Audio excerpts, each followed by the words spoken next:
Out of the park.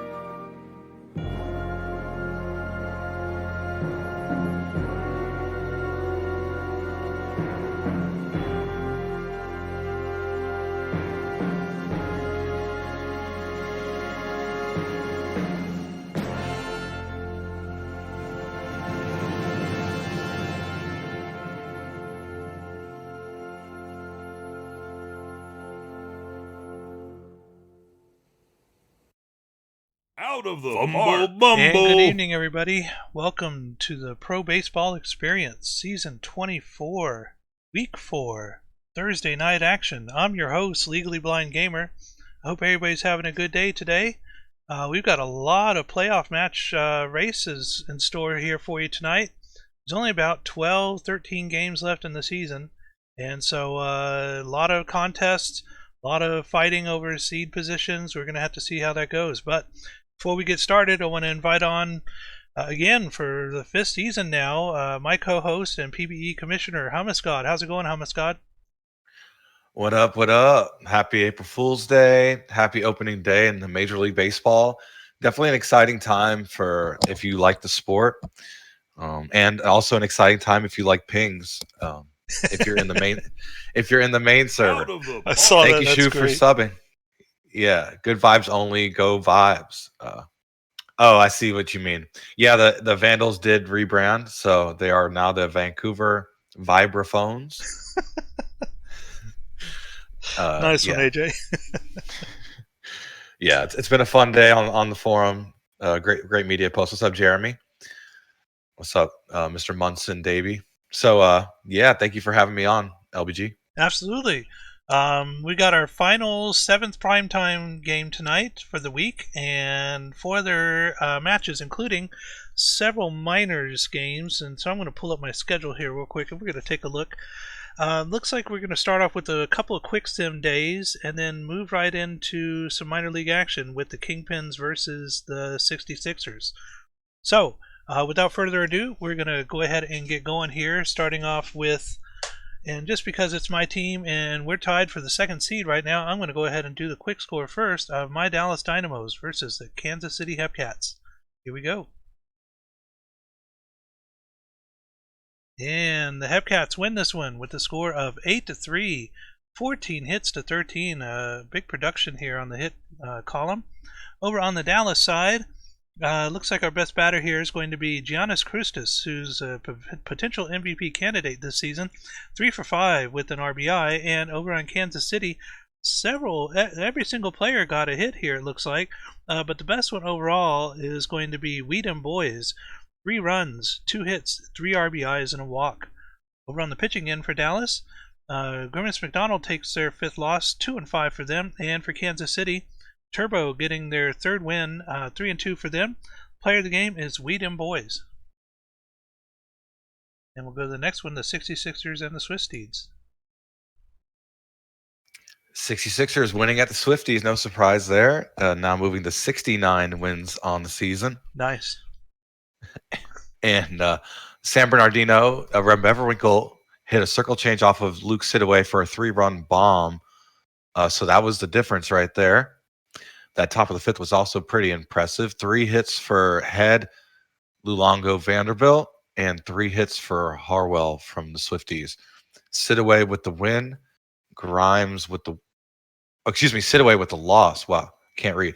Grimes with the win. Branson with the save. From Beverwinkle, as mentioned, with that big homer, is your player of the game.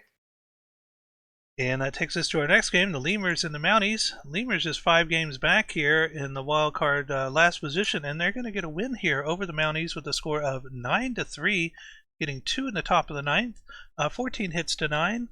Louisville batting, best batter here is going to be Xander English, 3 for 4 with 3 RBIs. And for Kingston, we got a hit, a run, and 2 RBIs from Mike Boss Jr. On the pitching side for Louisville, Loud Sly getting the win in relief, 4-2. And over on the Kingston side, Master taking their 12th loss, 4-12 for Master. Player of the game is John F. Kennedy.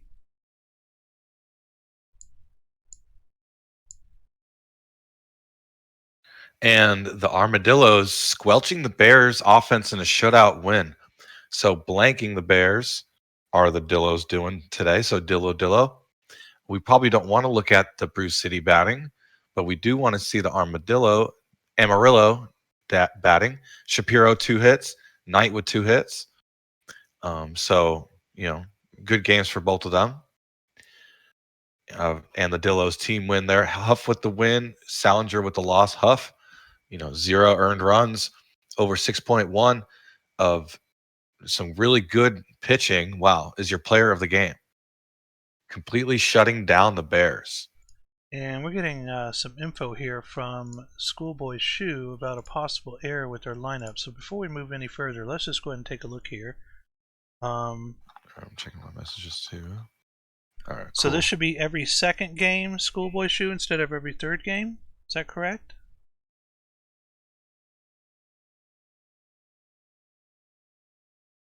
And it's only against right-handed pitchers too, right? I think I remember seeing something about that in the...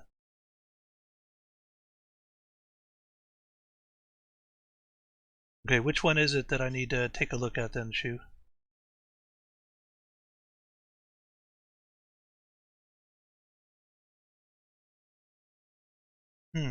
Let's look at the versus left-hand pitcher here.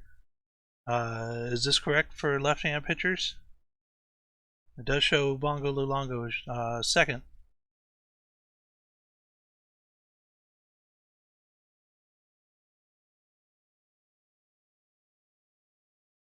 Okay.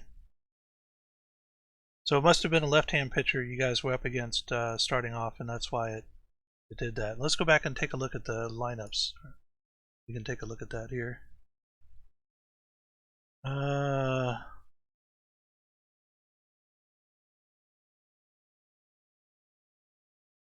See, so it's Swifties. Let's pull up the box score. Take a look.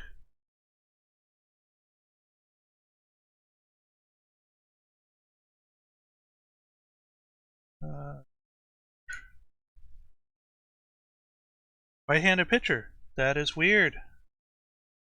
That is really weird, Shu. So it shows correct on both sides, but against the left-handed pitcher, it put Luongo at second instead of sixth, or sixth instead of second. Very strange. Do I need to take a further look at that, Shu, before we move on? Babs said that there was a sub that was made for someone who normally isn't in, and so because of that, they adjusted the preference to its preference. Okay, let's take a look at that. Go back into the lineups. Let me pull up. Are you sure, Shu? I mean, I'm happy to check it now. Let's just take 1 second and try and resolve this while we can. I'm going to pull up the 66ers lineup card over here on my second monitor. And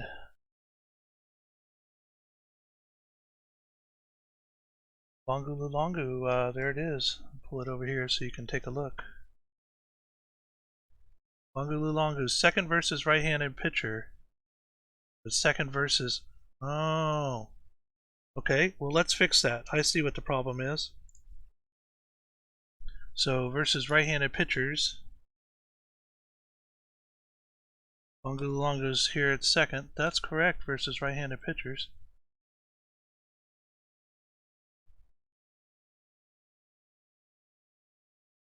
Encarnacion probably got the start over Bongo Luongo. Oh. And it messed with the order. Let's go back. It made its own lineup. Let's go back and take a look at that. She said it's all good, so I think we can keep it moving. Okay, yeah, here he is right here at the 9 position. So that's weird. It just auto adjusted the lineup even though it was supposed to stay the same. Yeah, we'll work on that later, Shu. Let me know, and I'll be happy to help you with that. All right, so we're going to move back to scores here, and the next one is going to be the Wheelers and the Kingpins. And Kingpins winning this one, a score of 9-1 over the Wheelers, 14 hits to 7. Looking at Anchorage batting, one multi-hit game here, and that was from Franco. Over on the Chicago side, Wow, a couple of big ones here. Gofford going 3 runs, 3 hits, and an RBI with a walk. And down further on, Jimenez getting 3 hits, 3 RBIs, and a walk. So very nice outing from both Chicago batters there. Anchorage pitching, Velasquez getting their 10th loss, 10-10 now for them. And for Chicago, Lanzador getting their 12th win, 12-6, with Luciano getting their first save of the season. Player of the game is Scary Terry. Scary Terry do here. Terry with 3 hits, 3 RBIs, and 2 walks. Wow. All right, that finishes us off for the minors. We're going to move up here to the majors and take a look. And we've got a full day of majors here. We're going to get started here with the Voyagers and the Raptors.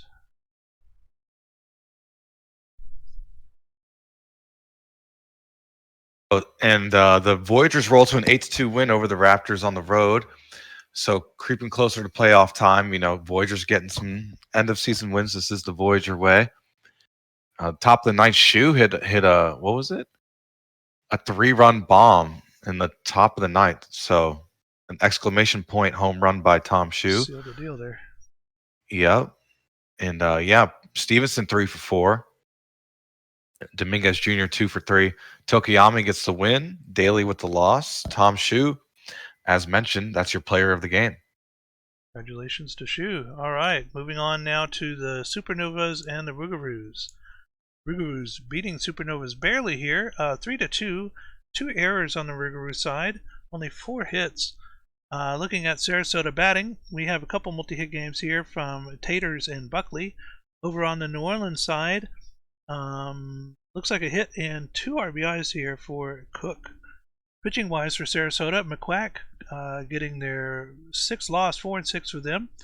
New Orleans, Getty, via Getty, their 10th win, 10-4 for Getty. DeMarco and Salchicha hold, and Mazeroski, their 3rd save. Player of the game is via Getty. Getty, 6.0 innings pitched, 2 earned runs, 5 strikeouts, 114 pitches.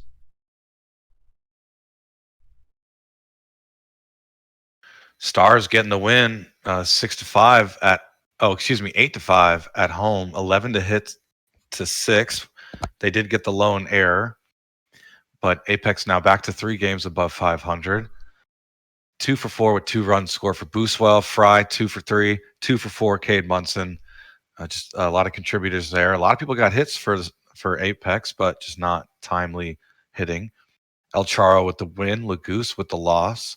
El Charo is your player of the game. Only gave up a run in 6.2. So Star is looking real strong as a number 1 seed. Right. All right, and now my future team, the Foxes and the Crabs. And the Foxes win this one over the Crabs with a score of 7-3. 2 errors on the Crab side there. Kashima batting. Looks like we have 3 hits and 2 RBIs from Vidal Valor. 3 hits, 2 runs from Kevin Hunter. Over on the Providence side, a run, 2 hits, and 2 RBIs from Rusty Kuntz. On the pitching end for Kashima, Ivy Leaf gets the win, their 8th win the season, 8-6 now. Law, their 5th hold, and Young, their 7th save. And for Providence, Tachibana, their 11th loss, 4-11 for Tachibana. Kevin Hunter is your player of the game. Congratulations, Casey Colby, if you're out in chat. And that takes us to game number 5. Demons getting whomped. Chung is ripping 2 bombs as a 12-6 win for the home team. 3 runs in the 3rd, 4 runs in the 7th, 4 runs in the 8th. On the bottom of the 7th, it was Chungus and Carter both hitting 2-run bombs. So the power of the Toros' young roster. Let's see, 3 for 5 for Salmons. Old man Chungus, though, 2 for 4 with 2 runs scored there in the 9-hole. 3 for 5 for Nickels and Dimes. 2 for 5 for Knox. Good games from them, but not enough. Spin rate got the start. Galvin with the loss and the blown save. Corcoran with the win. Dasani Voss, 5th save of the year. And Big Chungus, that out of the 9-hole, is your player of the game. There was a rain delay in the 7th inning. Maybe could have led to those bombs that occurred in the 7th, but the Toros just destroy my Demons. Wow. Ouch. And that takes us now to the Scorpions and the Vandals. And Scorpions trying to hold on here to get a top-level seed, beating the Vandals with a score of 8-1, 8 hits to 7. Vancouver, we have a couple multi-hit games from Gibbles and Andrews. Over on the Death Valley side, our best hit, wow, we got a couple of them. Cologne getting 3 runs, 2 hits, 3 RBIs, and a walk. And E.M. Fullman getting a run, 2 hits, and 4 RBIs. Was that a... Oh, it was only a 3-run home run. I thought it was a grand slam there. Nope, but Fullman having a great game as well. Vancouver pitching, Tachibana getting their 12th loss, 3-12 for Tachibana. Green getting their 10th win, 10-7 for Green on the Death Valley side. And Shane Green is your player of the game. 7.0 innings pitched, 0 earned runs, 11 strikeouts, 108 pitches. Sloss getting another win, 7-3 at home against the OBX Aviators. You know, technically an upset on paper this season, but both teams probably World Series contenders. And by probably, I mean definitely. 2 for 3 with 2 runs scored for Bobby McDonald. Good game for Bo Sox. A 1 for 3 for Stan Antonio. A 2 for 4 for KBK from OBX. 1 for 3 with a run scored from Swift. A Rayner with the win. Beaumont with the loss. Dugan, 6th save of the year. Bobby McDonald from the Sloss, your player of the game. It's a good day at the plate for a friend of mine. All right. All right. Well, that finishes us off for this sim day, the 24th. And I believe we do have another quick sim. Yes, we do, for the 25th. So we're going to advance a day. I'm going to go back and do the minors first, since this is the minor-centric stream. And there is no minors game. So majors only here. And we'll get started with the Apex and the Stars.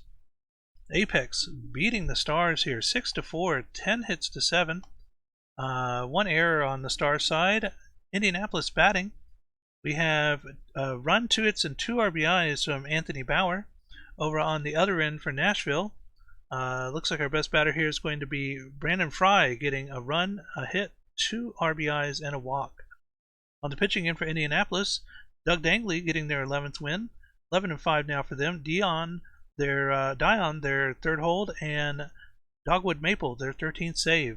On the Nashville side, Barack Obama, their 8th loss, 15-8 for Barack Obama, and Sailor Twift is your player of the game. And the Sloss win streak hits 8 now. That's 8 straight W's. This time again at home against OBX, trying to climb to their record. A couple games back of them. 2 for 4. Again, Bobby McDonald, back-to-back great games. 2 for 3 for Geis, 2 for 4 for Alessio, 4 for 4. Perfect day for Farley Hank, which is great for my fantasy team. I mean, really good. I'll take it. A Right. 1.0 OBP. Greer with the win. Rodriguez Jr. with the hold. Windsor with the save. Pozo with the loss. 43 did give up a run in an inning of work. Greer, though, the starting pitcher for the Sloss, is your player of the game. And our next game, the Supernovas and the Rougarous, and Rougarous win this one in extra innings, 10-7. Oh, excuse me, not extra innings. Regular game there. 14 hits to 2, 2 errors on the Supernova side. Sarasota batting. Several really good hitters here, but Red Arrow looks like they're going to be the best one. 3 for 5 with a run scored and an RBI. 2 hits, 2 RBIs as well for Carlos Crashwagon. On the New Orleans side, 3 runs, 3 hits, and 2 RBIs for Beauregard, and 2 hits and 2 RBIs for Cook. Pitching for Sarasota, Torkelton no decision, Chungus a hold, and Black getting their 3rd loss this season, first blown save. Over on the New Orleans side in relief, Mazeroski getting their 4th win, 4-4 for Mazeroski, and Gustavo Beauregard is your player of the game.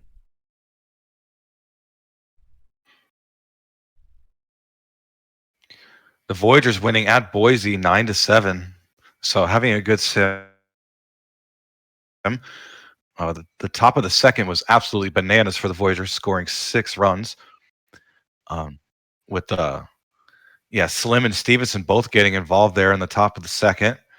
3 for 5 for Long, 2 for 5 for Stevenson. The top of the order for the Voyagers all had 2 hits. 2 hits for Iridian. 3 hits for Rivers, PP Paul. Jay Doctor, 4 hits of his own. 2 for 4 for Petra Sabor. And the same for Kaisenboon. So Wohler with the win. Wohler with the loss. Can't do that tonight. Rune getting the win, the new Voyager.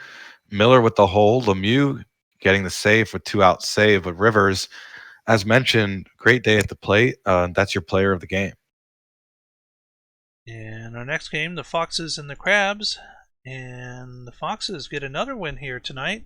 A score of 6-4, 10 hits to 6 over the Crabs. Kashima batting. We get a run and 2 hits here from Ruiz. And 2 runs, 2 hits from Sims. And Loa Joe, 2 hits and 2 RBIs. Over on the Providence side, 2 hits, 2 RBIs from Al Bunty. And looking now at Kashima pitching, Winston Ingram getting their 5th loss of the season, 2-5 for them. St. Brown, the 3rd save. And for Providence, Cooper Casey, former Dynamo, getting their 12th loss, 6-12 for Casey. Winston Ingram, another Dynamo, is your player of the game. And that takes us now to Demons and the Toros. Kid Carsey against his old team. We need him right now. And the Demons do get the win, 7-2. Joe Burrow had a well-timed hit, a 2-run double in the top of the second, going to help us go ahead 3-0 at the time. So good day for Joe Burrow. 4 ribbies for Knox on the day. Wow. And not much doing for the Cancun offense in general. Carsey got the start, but Vaughn got the win. Arian got the loss. Raven Knox, though, also former Toro. So Kid Carsey and Raven Knox, having pretty good days, especially Knox. So player of the game. All right. It takes us to our final game here, and that is the Vandals and the Scorpions. And Vandals beating the Scorpions here at the score of 8-4. What's up with this prediction? I wasn't even paying attention. Did you see that, LBG? 7K, who will say, oh, wow? Oh, wow. I guess that was me. Who won? Well, I just said it just now before you did, so I guess I did. What do we have here? Let me see. 7,000? Yeah, the winner. No, the winner was me. I said it. Oh, you said it. Oh, wow. Yeah, I beat you, bro. Come on. You know I'm going to win at. That's the one thing I'm going to win at in life is saying, oh, wow, a lot on stream. All right. Well, looking back at the game here, Vandals winning 8-4. Vandals batting. A couple multi-hit games here. Best ones, though, are Shadermi with 2 runs, 2 hits, and 2 RBIs. 2 hits and 2 RBIs for Bob Gibbles as well. Death Valley, a hit and 2 RBIs from E.M. Fullman and 2 hits from McGibbons. Over on the Vancouver pitching side, Colton Kai getting their 9th win, 9-9 for them now. Death Valley, Justin Sims, their 10th loss, 9-10 for them. And player of the game is Geronimo Shadermi. Computer's kind of lagging out on me here. Let me go ahead and do a quick Someone save. caught me in 4K. I need to post that in the main server.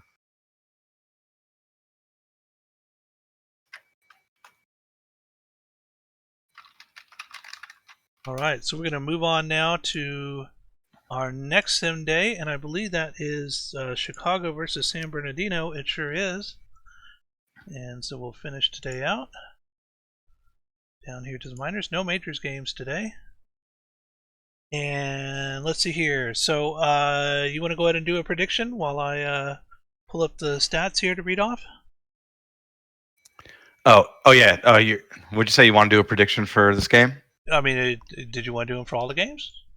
Of course. Yeah. We're about to do the first game. I was posting a screenshot of that prediction. I put it in the main server. But yeah, let's if you got prediction ideas, please throw them in the chat. While LBG's reads his, type that in the chat while LBG's reading some stat info. All right, so here we go for today. Our first one, Chicago versus San Bernardino. Pitching for the Kingpins is Tony Gunk, who's got an 8-5 record, a 3.58 ERA, and a 1.12 WHIP. Pitching for the 66ers is Dirt Diglett, who has a 10-5 record, 3.76 ERA, and a 1.30 WHIP.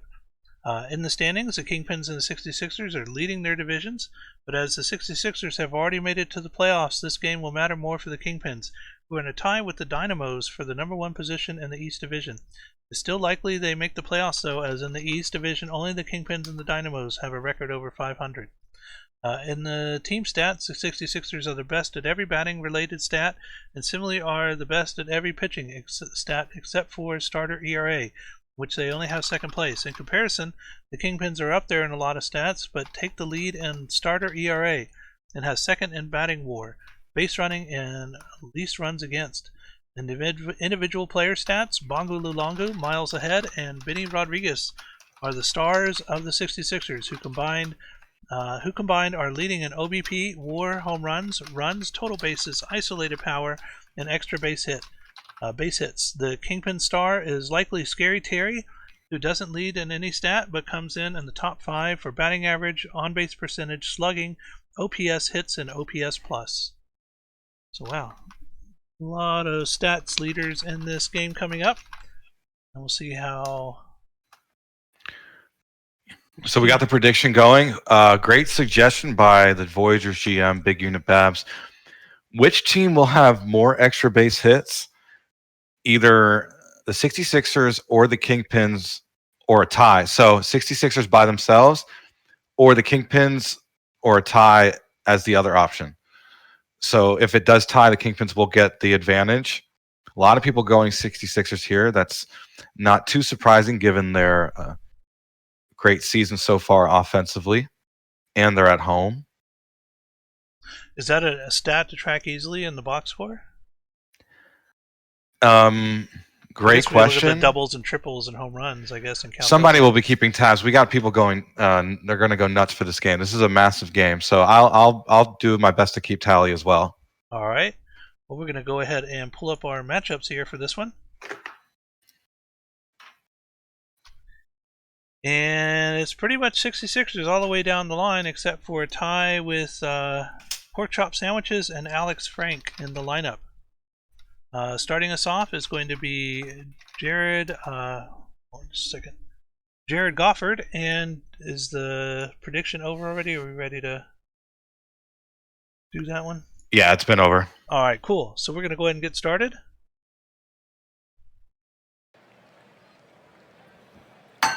Whoops. Oh, got the weird camera. Weird camera. Fix that real quick. Get a strikeout to start us off.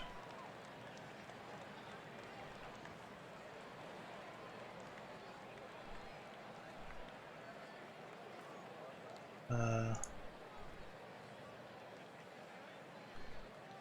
try defaults. Let's try wide as well, just to see that one's better. I guess that one will work. Wide is good. Go here and do wide as well. Wide here too. Let's back up. Yeah, wide's better than default. And here we go. Second batter up is going to be Scary Terry. It looks like Scary Terry is struck out. And that brings up Pork Chop Sandwiches. Sandwiches, the first baseman, right on the bag there, and is able to make the play immediately. And that's a 1-2-3 inning. And now 66ers are up. And this one's a fly out here to left field, and that's going to be out number 1 for Rodriguez, and that'll bring up Bongo Luongo. Luongo over the shortstop's head, and that'll be a base hit with 1 out. Miles ahead, Bongo Luongo going for the steal, and it looked like he got it. He did. Miles ahead, and that is a towering shot, and that is out of here. That's an extra base hit. 9 feet. Out That's of going to be the a home park. run for San Bernardino, putting them on the board 2-0. And this one's going to drop in front of the right fielder for a base hit, and Daytona gets on board, and Bougie, and that'll drop in front of the right fielder as well. And now we have 2 on with just 1 out. And Pretzelman, line drive to the right fielder. That's out number 2. Still 2 on, 2 out here. And that's going to be caught by the center fielder. And that's going to retire the side, leaving 2 on, but San Bernardino gets 2 on the board. Chicago, middle of their lineup now, Jacob. And Jacob's going to get on with a single, and that'll bring up Frank. Frank, down the left field line, drops in front of the left fielder, and that'll be 2 on now with no out. Jimenez to the second baseman, they get 1, but they do not get 2, and now we have runners at the corners, 1 out. Gray will get a walk, and now juices are based. Just 1 out, and that'll bring up McCoy. McCoy, towering shot towards right field. That's going to be caught at the warning track. Runner tags and comes home, and it is now 2-1. And this one's down the left field line. What a shot. That ball had some power behind it. And that's going to score a run. Here comes 2. Shortstop does not make the relay throw, and now Chicago leads 3-2. Runner on second, and this is a shot towards left field. That is caught, and that'll retire the side. And the score is now 3-2. San Bernardino, bottom of the second. We get a leadoff strikeout here from 4 straight, and now Vanderbilt's up. Vanderbilt, and this will be a fly out to right field, and that'll bring us to the top of the order.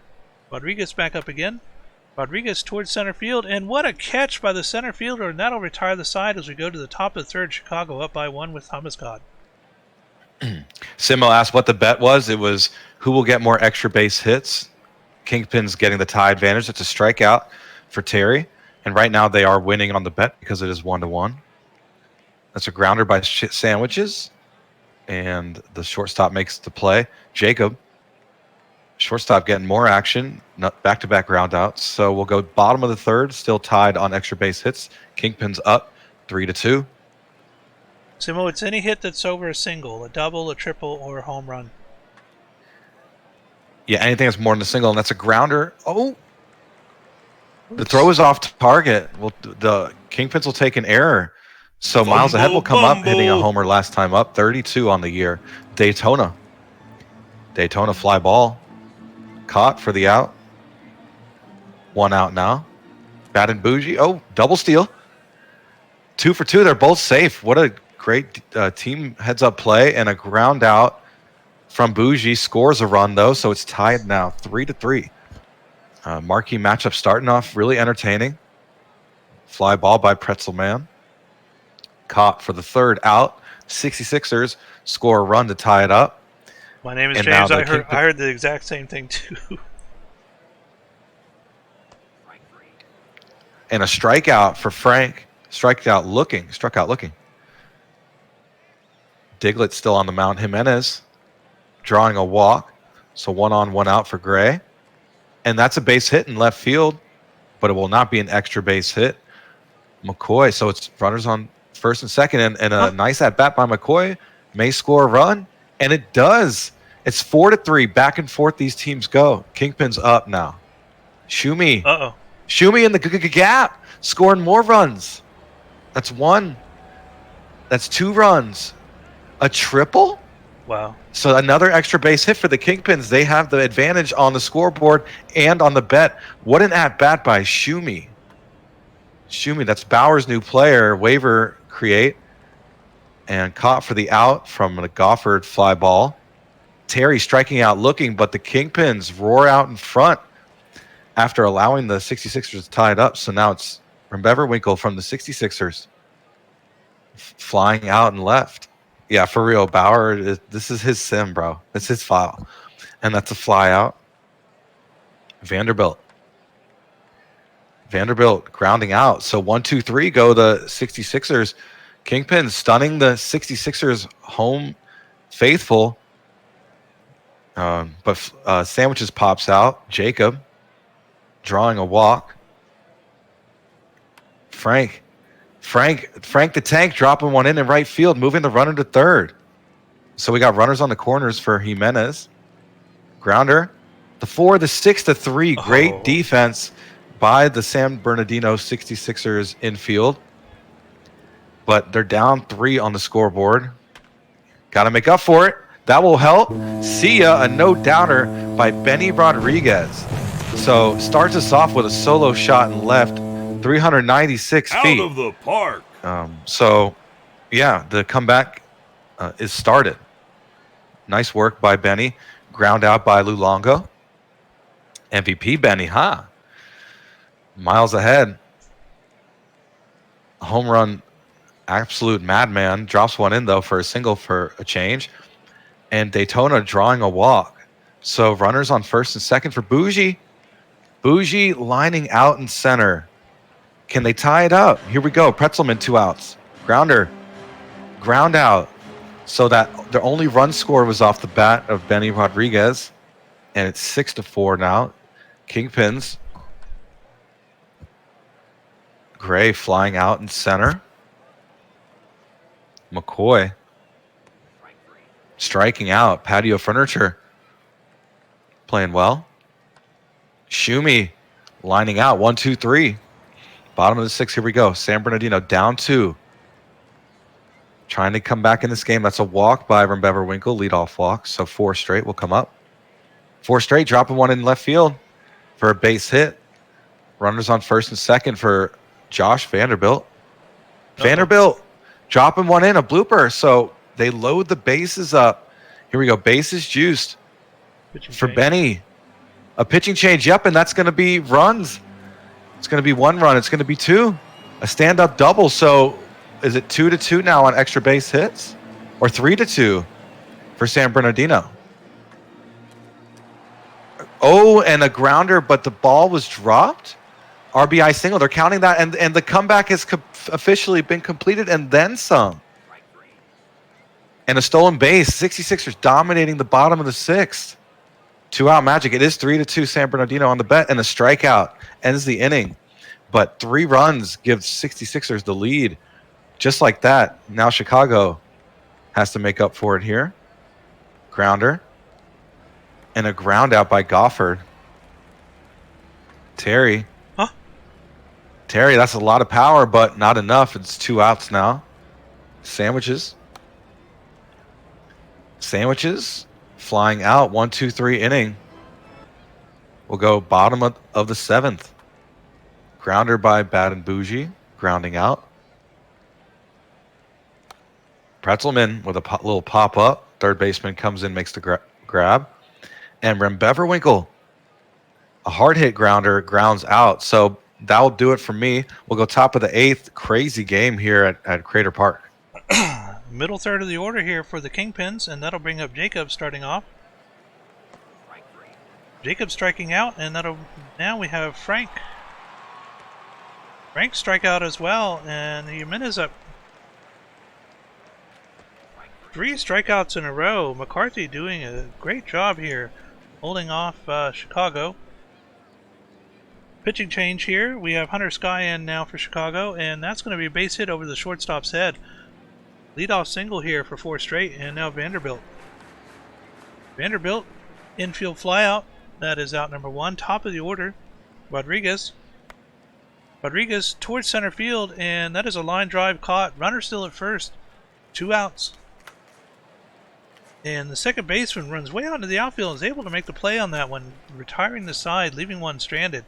Top of the 9th now. Last chance here for Chicago to pad their lead. Or excuse me, to try and get a run here. That's an infield fly out for out number 1. McCoy. Shortstop goes out, gets that one. Last chance. Pitching change. Picone. Through the gap. There's a hitting center. Change. Pinch hitter, Vinny Picone. Oh, right. Runner first, 2 outs. Top of the order. This is a tapper to the pitcher. Going to throw him out at first, and that's going to retire the side. And San Bernardino is going to hold on to win this one with a score of 7-6. 12 hits to 8. Look at that graph there. It goes all the way up to Chicago side and then just dips down to San Antonio or San Bernardino. Let's see here. Rodriguez hit a 2-run double versus Stormblast, so that was the deciding hit there to win the game. Chicago, batting wise, we have 2 hits and 4 RBIs from Hulkenvettel. I believe that's Bauer's new player. Over on San Bernardino, we have 2 hits, 3 RBIs for Rodriguez, 3 hits, 2 RBIs for Miles Ahead, and 2 runs, 2 hits from Bongo Luongo. Chicago, Toby Gunk getting their 6th loss, 8-6 for them. 7th blown save for Stormbless. And for San Bernardino in relief, Patio Furniture getting their 4th win, 4-1 for them. And McCarthy getting their 12th save. Player of the game is Miles Ahead. And that takes us to our next game here, the Mounties and the Dillos. The Dillos win 4 straight, taking down the Mounties 6-2, moving to 11 games above 500. That 5-run bomb of the 3rd was the difference. Mellett and Shapiro, a 3-run bomb, and Mellett reaching on error. So they never looked back from there. The bottom of the order, Mellett, Shapiro, and Taco, your best batters for sure. Gelati also bottom of the order, 2 for 3. And Fartinghouse and Gromit, both 2 hits as well. Barron with the win. Bovo, What an outing. Balls takes the loss. John Barron, 0 earned runs over 6.1. That's your player of the game. All right, and that takes us to game number 3, and my Dynamos are keeping pace here. Let's see here, it's 55 for them, 55 for the Kingpins. So yes, still holding on with the tie here for the second seed as Dynamos beat the Wheelers with a score of 7-6, goes to 10 innings. Dynamos score 2 in the top of the 10th. Anchorage gets 1, but it was not enough to get even more and continue going. 12 hits to 10 here. Dallas batting. Let's see here. We've got 2 hits and 4 RBIs from Person Man. 2 runs, 2 hits from Giannis Kraustis, and 2 RBIs from Matthew Edwards. Over on the Anchorage side, several multi-hit games here, but the best one is going to be Ketchup, going 3 hits, a run, and 3 RBIs. 2 hits each for Franco, of Derek Jeter, and Suave. Over on the Dallas pitching end, Tosin, no decision. Belcher getting their 6th hold. McDonald, their 3rd win. 3 and 5 for them. 6 blown save. LaCroix getting their 15th save. And somebody told me the other day it was Lacroix. Lacroix. It's not LaCroix, it's Lacroix. So Lacroix gets their 15th save. Anchorage and Ono getting their 3rd loss. 6 and 3 for Ono. Player of the game is Hunts Ketchup.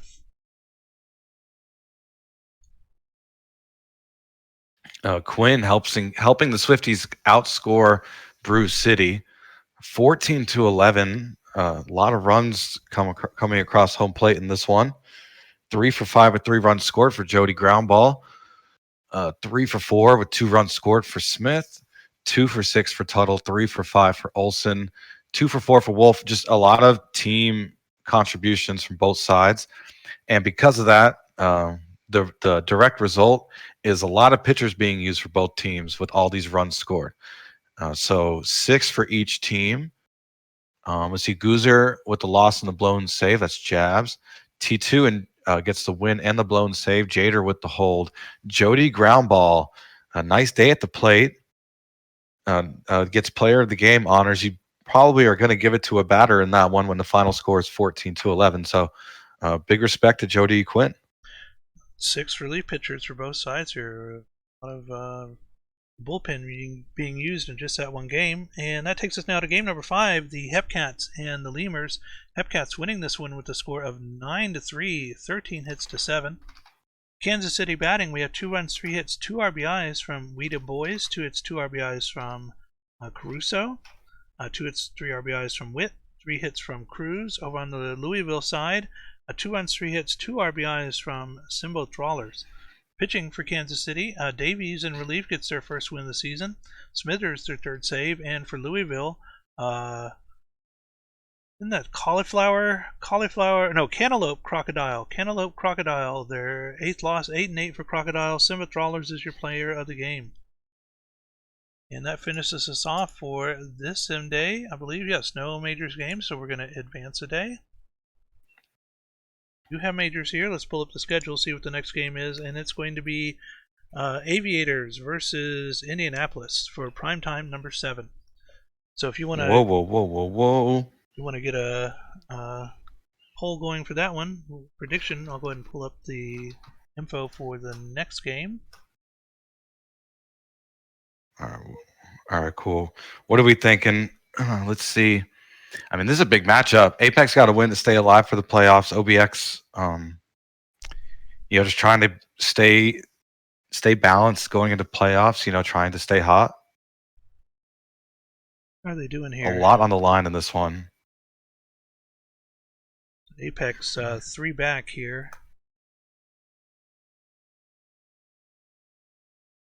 Cauliflower crocodile.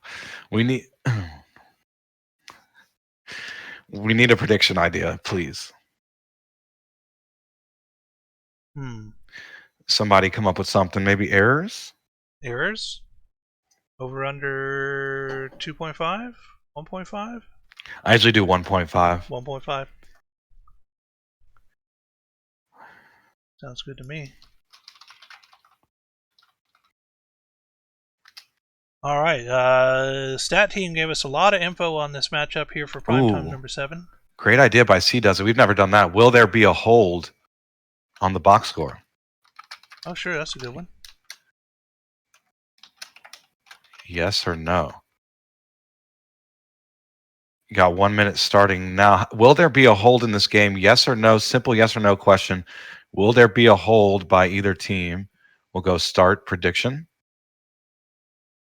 All right, and on the mound for the Aviators is Walker Cato, who's holding a 15-4 record, 2.59 ERA, and 0.84 WHIP. Pitching for the Apex is Trowan Nohans, who's got an 8-6 record, 3.28 ERA, and a 1.15 WHIP. So both pretty good pitchers here for this matchup. In the playoff race, this game will be crucial for the Apex. The Aviators are leading the East Division with a 62-32 record, and the Apex are hovering dangerously close to being eliminated with a 49-45 record. As for team stats, neither team is particularly good or bad. The Aviators are leading in least runs against, bullpen ERA, strikeouts, and defensive efficiency, but are 12th in home runs. The Apex are only leading in zone rating. As for individual players, Walker Cato of the Aviators has made a name for himself as a pitcher with a league-leading amount of wins at 15, 2 shutouts, and 3 complete games. The most strikeouts per walk at 7.9 to 1 ratio, as well as the league's lowest WHIP at 0.84, and walks per 9 innings, with it sitting at 1.0. The bullpen for the Aviators is solid as well, with Farron Benkaden and Jose 43 leading in saves. The Apex don't have anyone quite comparable, but they have Dogwood Maple, whose 12 saves are good for 4th best in the league. So looks like a lot of pitching matchup potential here in this one. And we'll go ahead and pull up our matchups here. Oh, let me do one thing real quick before we do that.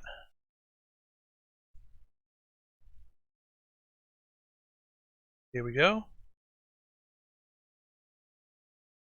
All right, looking at the matchups here, we've got 5 for the Aviators, 4 for Indianapolis, and Aviators in the lead here with the pitching. So a slight edge here for batting, and let's see here, 79 versus 73 overall pitching-wise. So this is going to be a really tough game here. We're going to see how this one goes, and we finish with the prediction. Take a look here. Alright, so that looks like that's done. So we're going to go ahead and get started here with Farley Hank is going to be our first batter up.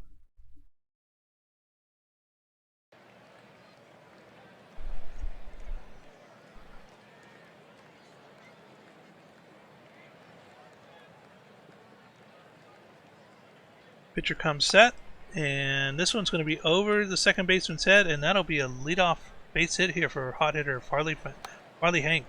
D'Alessio, they get Hank at second, but D'Alessio gets to first. Virgin Cannon now. Line drive to the shortstop. Runner advances to second. And this is a line drive to the third baseman. So they'll leave one stranded and only one hit. Still 0-0. Bottom of the first we go. Indianapolis now. And a leadoff strikeout here from Hood, and that'll bring up Steve Iso. Former Raptor stripes out as well, and that'll now bring us to Anthony Bauer. Bauer to the shortstop, throws across, makes the play. 1-2-3 inning. Top of the second we go. And only one hit here in the first inning. Does look like a pitcher's duel here so far, and that's going to be a strikeout looking from Dub City. Tyler Swift now. Tyler Swift. And this will be a long fly out here to left center field. That is caught for out number 2. And drilled to the second baseman. Oh, and that's a fumble bumble. Runner going to second here. And we get our first error of the game. Bumble. This one's a line drive with a diving catch by the center fielder, tying the side. And now we move to the bottom of the second. Indianapolis up. This one's hit to the shortstop, and Winston gets thrown out, and no Dover. Dover strikes out looking, and that brings up Mangiocomo. Towering shot from Mangiocomo, and that is caught by the right fielder. Wow. What a play by the right fielder to hold on and keep us 0-0 as we move to the top of the third in Hummuscott. Nakia stretching out, full body extension. Riverboat dropping one in right field for a leadoff single here. Farley Hank, my fantasy utility batter, dropping another one. OBP going through the roof, moving the runner to third. Izzy. Oh, and the pass to ball, and OBX will draw first blood. Fumble bumble. Up 1-0. What's up, Sinister? And that's a walk by Alessio. KBK also drawing a walk. Here we go. Bases loaded, no outs. For Dan Halen, who drops in a base hit. Troen getting dinged up.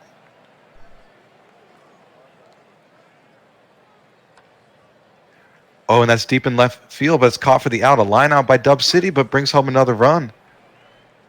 So it's 3-0. OBX in control. Oh, and that's in right field. That was hit really hard. Swift bringing home at least a run. And now it's 4-0. Tyler Swift now 26 ribbies on the year. Geist trying to get behind that one. Caught in left field. Too shallow for the sac fly. So Nakia, a fly ball caught for the out. But OBX taking charge here, top of the third. It's 4-0. Jimbo pop out to the first baseman. Twift grounding out. It's Gurin and Jimbo and Gurin. And now Johnny Tsunami dropping one in for a base hit in front of the center fielder. Rick Hood, MVP candidate. Oh, and Tsunami, former Dynamo, gunned out. Ouch, that hurts for sure. With Hood at the plate, you could wonder that the run could have came across anyway. Riverboat having a season. That's an infield single. Hank striking out. Not good for my fantasy team. Alessio. Oh, and that's a stolen base. Safe, Riverboat. That's 19 stolen bases. Oh, and Izzy's too fast. What's up, Johnny? He's in the chat. Johnny Tsunami. KBK. 3 Angelo Russell. Caught in center field. Second out of the inning. Dan Halen. with the base hit. And that's 5-0. OBX. 2 out rally. And Dub City flying out. Oh, what are we going to do about prime times next year? I think with our scoring, it's going to be kind of easy. That's a strikeout by Rick Hood. Steve Iso now, mid-season acquisition. Still got the picture for the Raptors. And that's a base hit. Hitting 297 as an apex. Oh, stealing second, safe, 35-45. Oh, that's his season stats. Oh, and that's a ground out for Bauer. Also mid-season acquisition. Jameis Winston dropping one in left field. And Iso coming home easily. It's 5-1 now. 2-out rally by the apex. Oh, and a grounder, and they get the fielder's choice out from Dover. So OBX still in control, 5-1. We'll go top of the fifth. Swift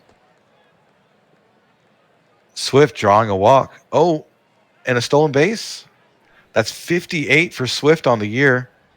Geist with the fly ball caught by the second baseman, Nakia. Strikeout. Riverboat lining out. Slepian in the relief pitcher didn't realize Troen got pulled. Magiacomo striking out. Walker Cato having a game.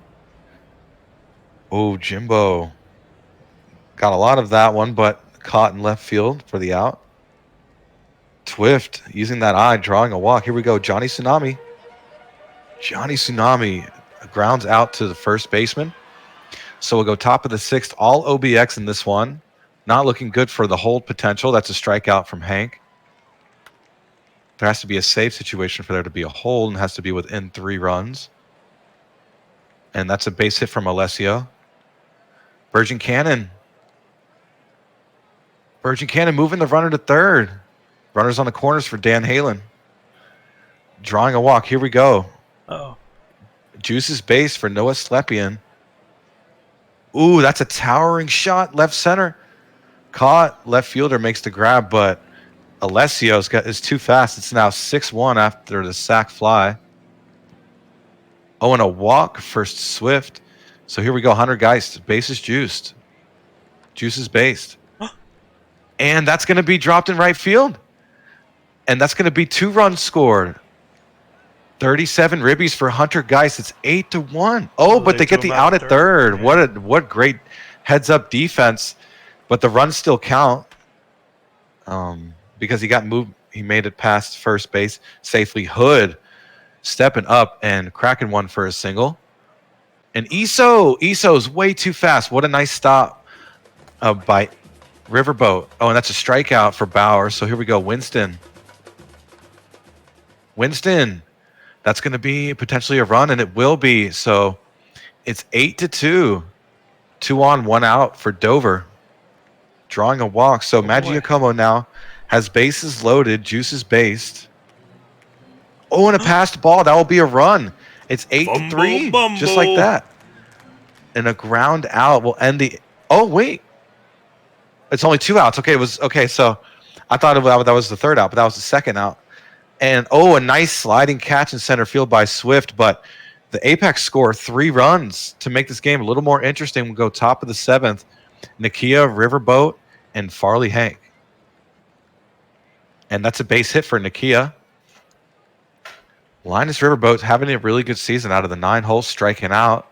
Farley Hank having a really good season overall, and that's a grounder. The 4, the 6, but not the 3.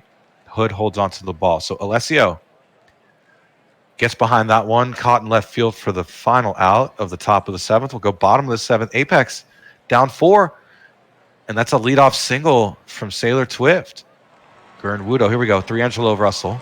Johnny Tsunami. Fly out in center. So Delphiki, Rick Hood. Here we go. Rick Hood. They get the 6, the 4, but not the 3. So 2 outs for Iso. Iso got a lot of power behind that one. Near the warning track, but it's caught for the final out. We'll go top of the 8th. OBX up 4 runs. Here we go. Virgin Cannon coming up first. Outer Banks trying to pad their lead here. And that is over the left fielder set. This is going to be 2. And that'll be a leadoff double here for Virgin Cannon. Former Dynamo Dan Halen's up. And Dan's going to take a walk. 2 on now with no outs. Dub City. Towering shot towards right center field. And that will be caught. Runner stays at second. 2 on now. 1 out. To the shortstop, they get the 6. Oh, and that is a fumble bumble. Fumble bumble. Geist, the third baseman.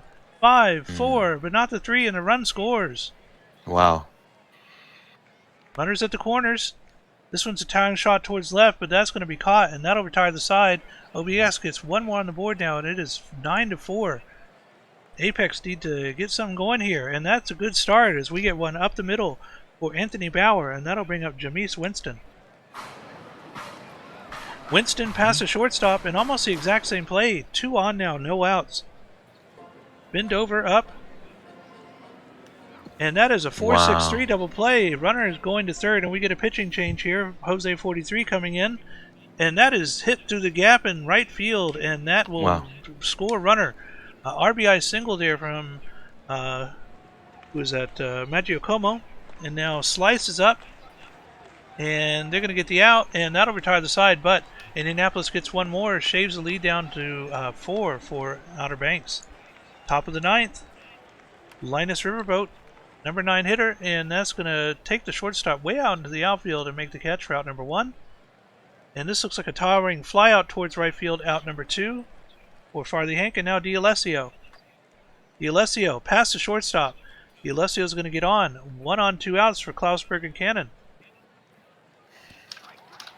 And KBK strikes out, leaving 1 stranded. And here we go. Last chance for Indianapolis. 3 outs remain. Sailor Twift striking out. Johnny Tsunami. Johnny striking out. Top of the order. Last chance. Rick Hood. Hood. Towering shot. And that is over the center fielder's head, and Hood's going to go in for a double. And that'll bring up Steve Iso with the runner in scoring position. 2 outs. Iso, towering fly ball, left center field, and that will be caught. And that's going to do it as OBX is able to hold on and beat the Apex 9-5. And looking down here just at the pitching, I do not see any holds, so the no holds are going to win the prediction on this one. Batting for Outer Banks, several multi-hit games here, especially at the top. Let's see here, 2 runs, 3 hits from D'Alessio, Hank, Virgin Cannon, and Dalen with 2 hits, also Riverboat. Indianapolis batting, 2 runs, 2 hits from Iso, Hood with 2 hits, 3 hits, 2 RBIs from Winston, and 2 RBIs from Agiocomo. Pitching for Outer Banks, Walker Cato gets their 16th win, 16-4 now for them. Indianapolis, Troy Nohans taking their 7th loss, 8-7 for them. Dan Halen is your player of the game.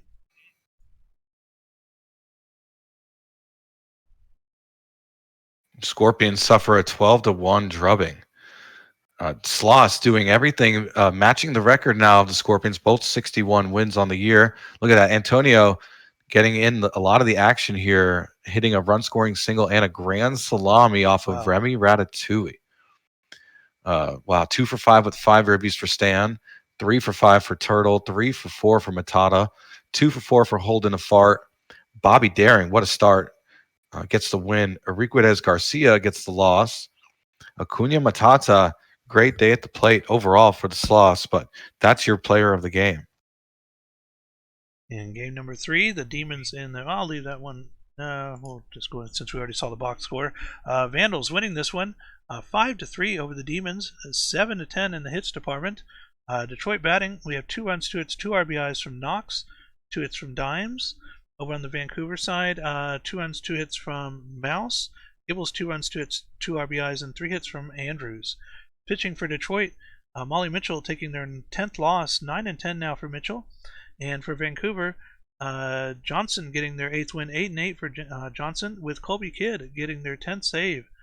And Alex Johnson is your player of the game. Johnson, 7.0 innings pitched, 3 earned runs, 6 strikeouts, 97 pitches.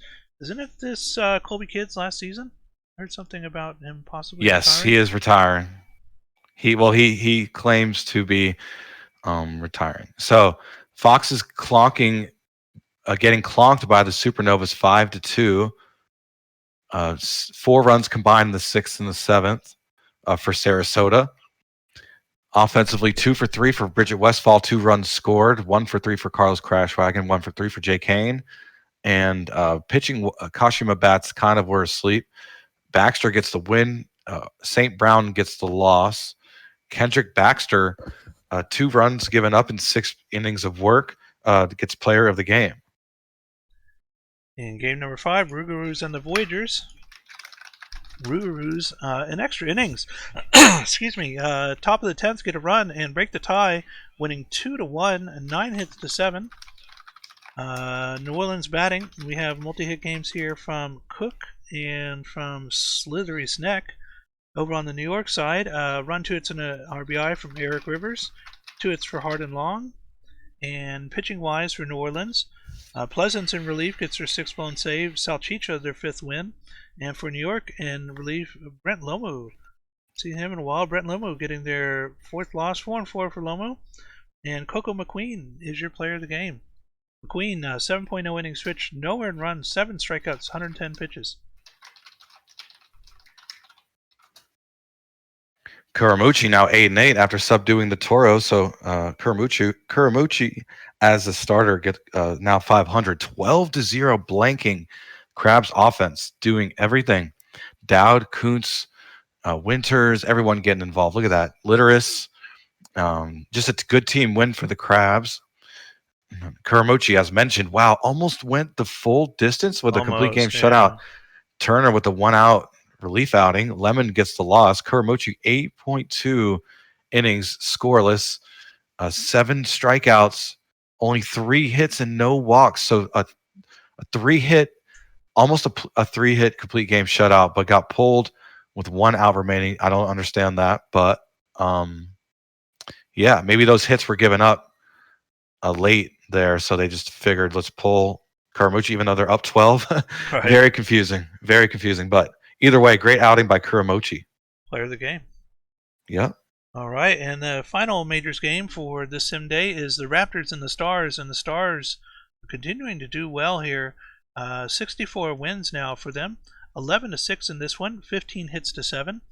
Boise batting, we have 3 hits, 3 RBIs from J Doctor, 2 RBIs from Johnny Pluto, 2 runs, 2 hits for Tuplan. And over on Nashville side, 2 runs, 2 hits, 2 RBIs for Zach Johnson, 2 hits for Buswell, 2 RBIs from Rose, and 2 RBIs as well from Munson. Boise pitching, Andrew Lucas getting their 10th loss this season, 10-9 for them now. Nashville, Taylor Johnson, their 14th win. Johnson 14-5 now in the season. Florida, Cletus McFlorida Man getting their 17th hold, and player of the game is J Doctor. And that takes us now to the minors. Can we check McMuffin career hits, see if he cracked 1,000? Sure can.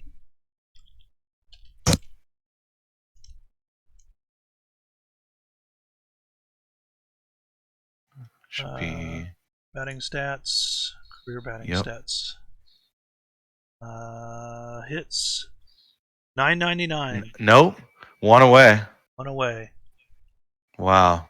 Impressive. Here we go. Toby trying to hit that milestone. Bears rolling to an 8-0 win over my Swifties. Expansion team vibes here. A complete, absolute destruction at home. 15-8 on hits. Nice work by to my friends.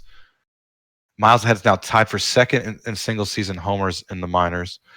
3 for 5 for Klukas, 4 for 5 for Tuttle. Wow, 2 hits for Batter. Wolf with 2 hits as well. 2 hits for Harwell. The Igloo got the start. Pabst with the win. Schlitz with the save. Bolt Jr. with the loss.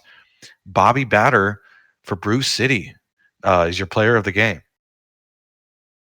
All right, that takes us now to my Dynamos, and look at this. The Kingpins lost in this win, so Dynamos now, with this win, grab a hold of the 2nd seed in the minors, winning this one with the score of 7-3, 12 hits to 7.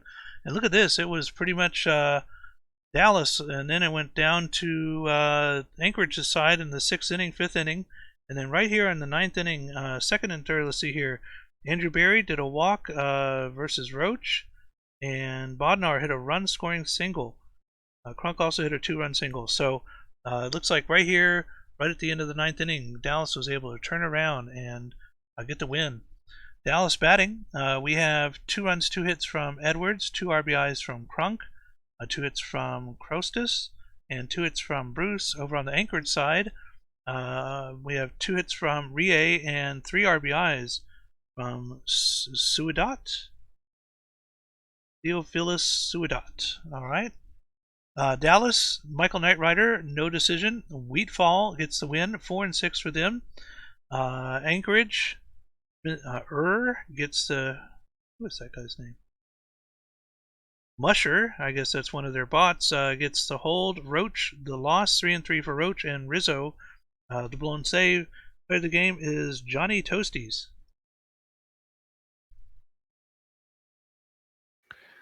And multi-home run day for Benz as the Hepcats overpower the Lemurs 5-2, moving to 4 games above 500.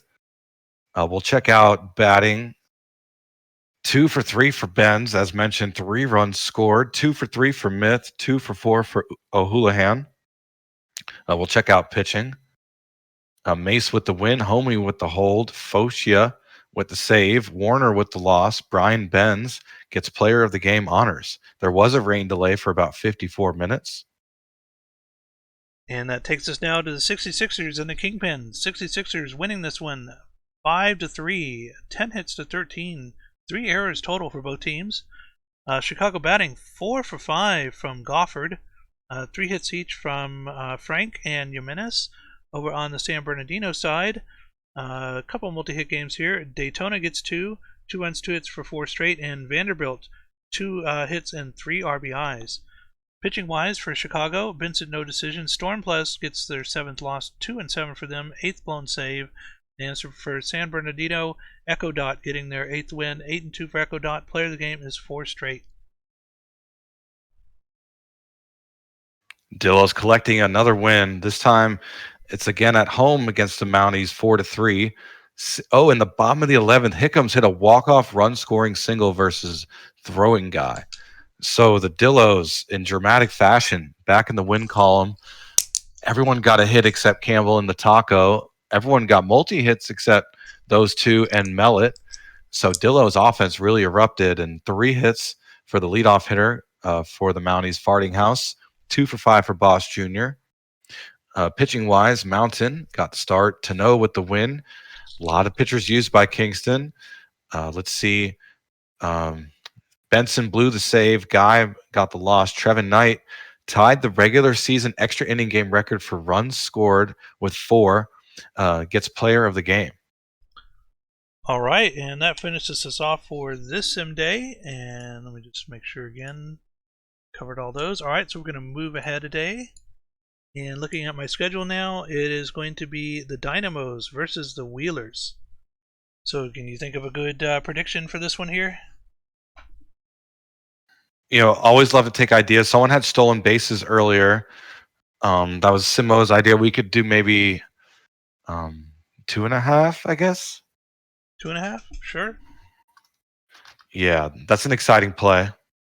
It's the stolen base. So I imagine there's going to be more unders and overs on that one, but we'll see. Ooh. How many times will Hummus swear? We'll do stolen bases now, but Sin, that's a great one for the next one. How many runs will this winning team score? Will they score an odd number or an even number? Wow. Love that. We're going to do that after. Great idea. But we'll do stolen bases.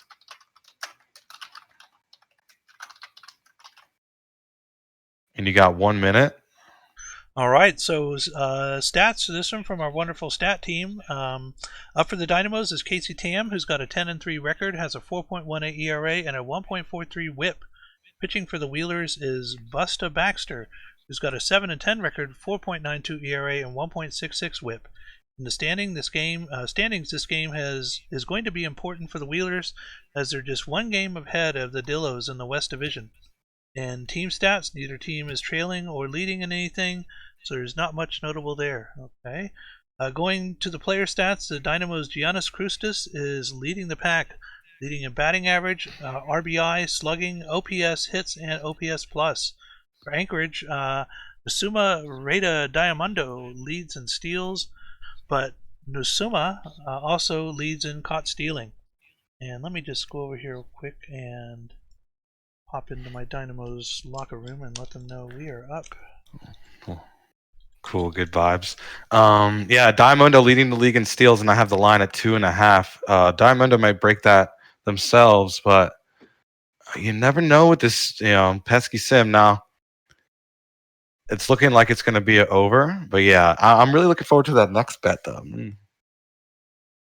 All right, so I guess with the predictions finished out, we're going to pull up the matchups here. And let's see here, 1, 2, 3, 4, 5, 6 for the Dynamos and 2 for the Wheelers with the tie. So Dynamos with the advantage, big advantage here in batting, and the advantage here in pitching as well. 32 overall versus 31 overall. So not that big of an advantage, but a little bit here for Casey Tam. And we're going to get started with Jebediah Crunk. And before we do that, just because thorough here, we'll go ahead and take care of that real quick. And off we go. Crunk up first to bat.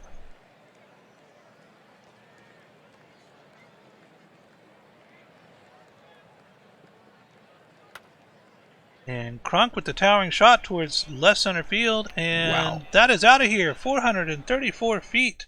Out of the park. Leadoff home run for Jebediah Crunk gets Dynamos up on the board, 1-0. Oh wow! And this one's a line drive to the shortstop, and that is out number 1. That'll bring up Giannis Krustis, hot hitter Krustis. The Krustis will get one in the gap in center, and we'll get on with the base hit. 1 on, 1 out now for Dustin Parmalee. Parmalee, towering shot towards right field. That is caught, and Krustis will stay at first. Caden Kalian now, SD Core is up. And this is going to be a fly out to center field, and that's going to retire the side, leaving one stranded. And now Wheelers come to the bat. Diamondo leading us off here. Diamondo hitting towards the second baseman, and that is out number 1. Franco, towering shot towards left field, and that is caught at the warning track. 2 outs now. And this one is past the shortstop, and that's going to be a base hit here for a cardboard cutout of Derek Jeter. And a line drive to the left fielder, and that is caught, leaving one stranded, and it is still 1-0 as a Dallas Dynamos come up in the top of the second. is going to do a fly out to right center field. Out number 1. Juice Bruce. Juice Bruce, a tapper to the second baseman, and gets thrown out for out number 2. And now Andrew Berry. Berry through the gap in center. Berry's going to get on. Single with 2 outs, and that'll bring up Vladimir Bodnar. Bodnar, and this will be a fly out to center field. Another runner stranded. Bottom of the second we go. Wheelers. Dominic, and caught at the wall on the left field side. Out number 1, this one to the first baseman, throws the pitcher. Out number 2, and now hunts Ketchup. And Ketchup strikes out looking, and that'll retire the side, and we now move to the top of third. Dynamo's up by 1 with Humascott. Simo, if you bet under on a stolen base bet, you hate Christmas happiness and fun. Maybe. But you're also maybe smart because 0 so far. Crunk grounding out. Edwards. Oh, that's an infield single. Hard hit ball. Bumble. Krustis. Oh, and that's a passed ball. We got some action on the base pass. Runner in scoring position. Bumble. Strikeout for Krustis. Parmalee drawing a walk, so 2 on, 2 out for Kalian. Oh. Ooh, checked his swing, struck out. Wow, and so just like that, ends the inning. Strikeout for Ray for the Wheelers. 1 out. 1 out for Sudat. Strikeout. Tam dominating. Diamundo flying out. So we'll go top of the 4th. No stolen bases for Diamundo yet. 60 on the year.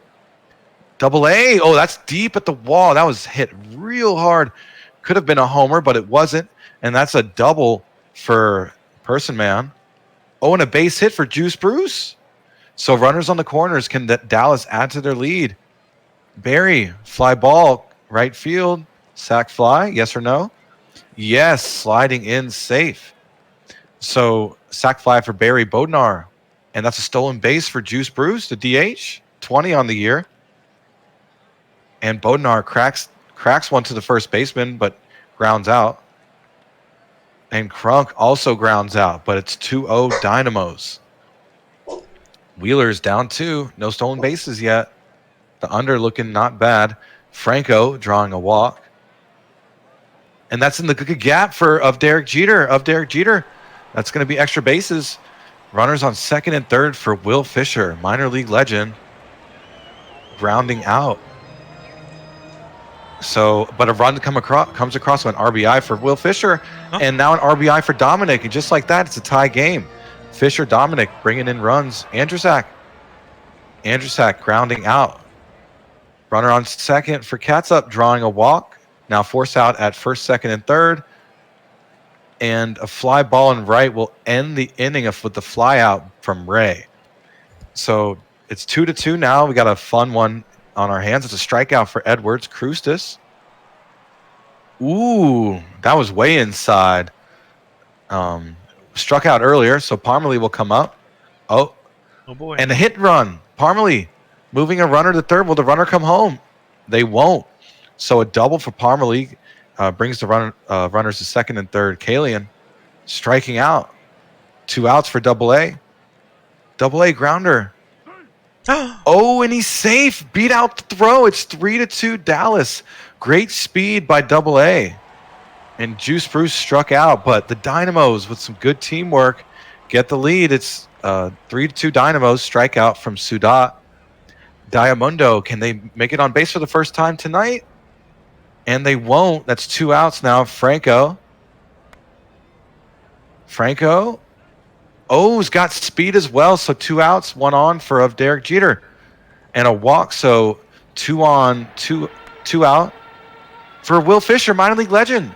Will we see a tie game? And we will. It's a tie game off the bat of Will Fisher. 2 out magic from the Wheelers. Dominic. More 2 out magic. This time it was Dominic bringing home a run. It's 4-3 Wheelers with the season on the line for the bye. And here we go. Andrusak drawing a walk.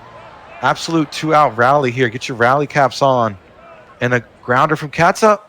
But they get the force out at second. It's 4-3 Wheelers after scoring 2. And it's top of the 6th now. Barry grounds out.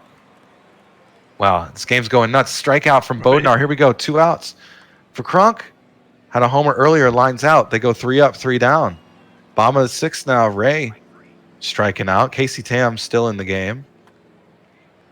Sudat popping out. Here we go. 2 outs for Diamundo. Diamundo lining out. We'll go top of the 7th. Dallas down a run with the hitters 2, 3, and 4 coming up. And hitter number 2 drops it in right field for a single. So Krustis, wow, MVP candidate. Oh, and a base. Oh, what a play by the third baseman from the Wheelers, Wander Franco, apex prospect. And Parmalee strikes out. Kalian, 2 outs. Kalian drops one for a base hit. Will we see a run? And we do. Kalian ties the game up. It's 4-4. What an at bat by Kalian. Double A. Double A. Beat out the throw last time, but they get the force out at second. It's 4-4 off the bat of Kalian. Dynamos tied up. Wheelers and a pitching change for the Dynamos. Grimace McDonald gives up a single to start us off from Wander Franco of Derek Jeter. Having a night. That make that 3 for 3 for TLK. Will Fisher, Hydra, lining out in center. Troy Dominic. Here we go. Troy Dominic getting the fielder's choice out at second. So Luke Andersack. Funny man Luke. Funny man. Oh, what a grab in right field to save this game by Edwards. Wow. Ball over his head. Full extension at the warning track. What a beautiful play. We'll go top of the 8th. And here we go. Bottom third of the order for the Dynamos, Juice Bruce. And he's going to get thrown out. Out number 1, Andrew Berry. And this will be a fly out to left field. Out number 2, Bodnar. Tapper to second baseman. That is a fumble bumble. And that puts Fumble Bodnar on. bumble. And Crunk comes up and hits one over the shortstop's head. Bodnar going for third. And then we have runners at the corners for Matthew Edwards. Edwards, a tapper.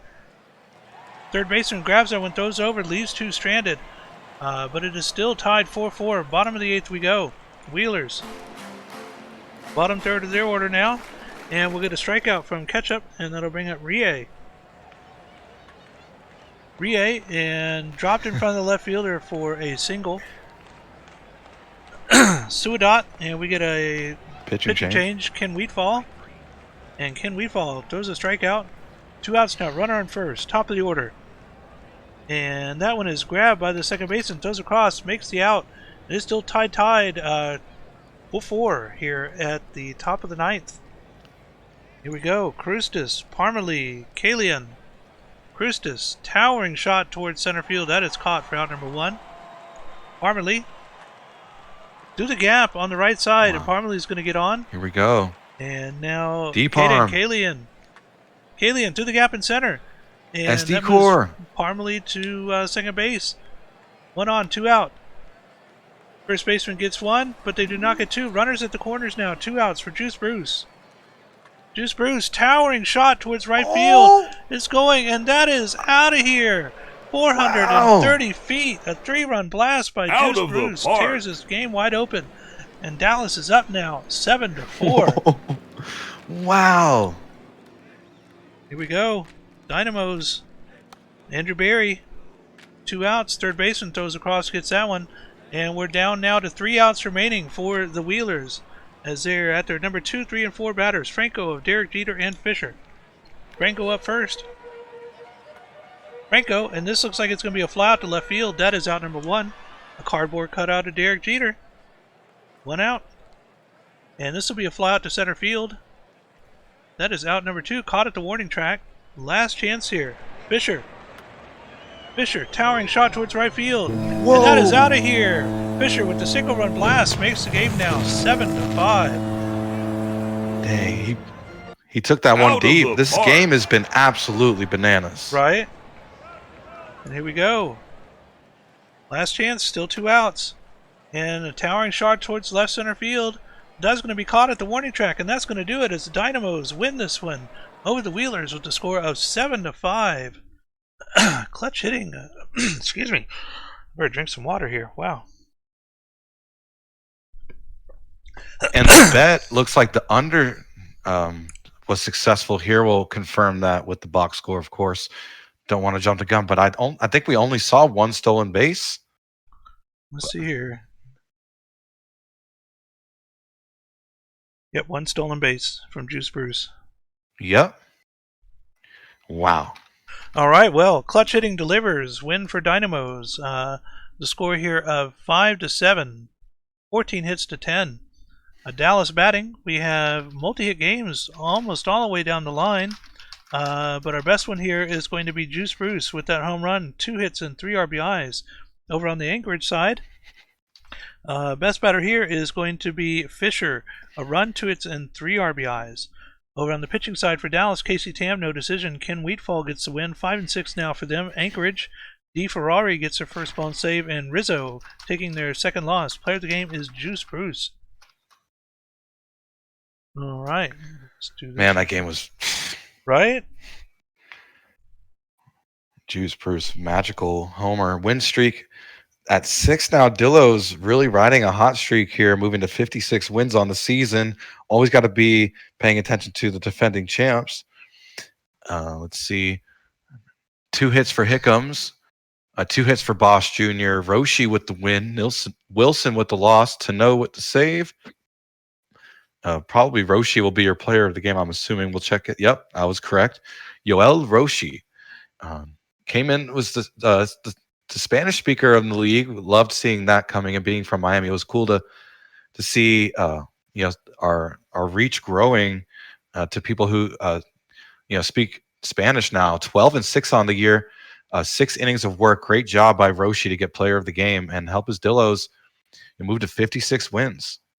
And Chicago winning this one to keep just one behind the Dynamos for second seed and getting that bye week for the playoffs. Chicago beating the 66ers here. The score is 7-5, 10 hits to 6. That is now loss number 28 for the 66ers. Chicago batting, oh my goodness, some good ones here, but the best one's going to be pork chop sandwiches. 2 runs, 2 hits, 4 RBIs. And for San Bernardino, best batter will be Bongo Luongo, going 2 runs, a hit, 2 RBIs and 2 walks. Pitching for Chicago, in relief, Sky, so Sky's first name, Hunter Sky, getting their 5th win, 5-5 now for Sky, and Branson getting their first loss, 2-1 for Branson, their first blown save, and a 6 hold for Echo Dot. Player of the game is pork chop sandwiches. Kansas City grabbing a road win 7-2. The hot Hepcats, a lot of teams hot now as we close out the season. Minor league playoffs should be fun, expanded for the first time. Right. Wow, everyone got a hit from the Hepcats except for Justice. Let's see, 3 for 4 for Kennedy, 2 for 5 for Mitz. So Louisville batter is also getting in the mix, but good team win by the Hepcats. Smoltz gets the win. Parley with the loss. Mavericks, Smoltz, 12-7 now, gets 6 innings of work, only gave up 2. So Hepcats, trying to streak into the playoffs, had a down year last year, back in the conversation. And our final minors game for this sim day, the Swifties and the Bears. Bears beating the Swifties with the score of 6-3, 13 hits to 7. Looking at Swifties batting, a couple multi-hit games here from Harwell and Fox. Over on the Brew City side, wow, 5 for 5 with 2 RBIs from Spissa.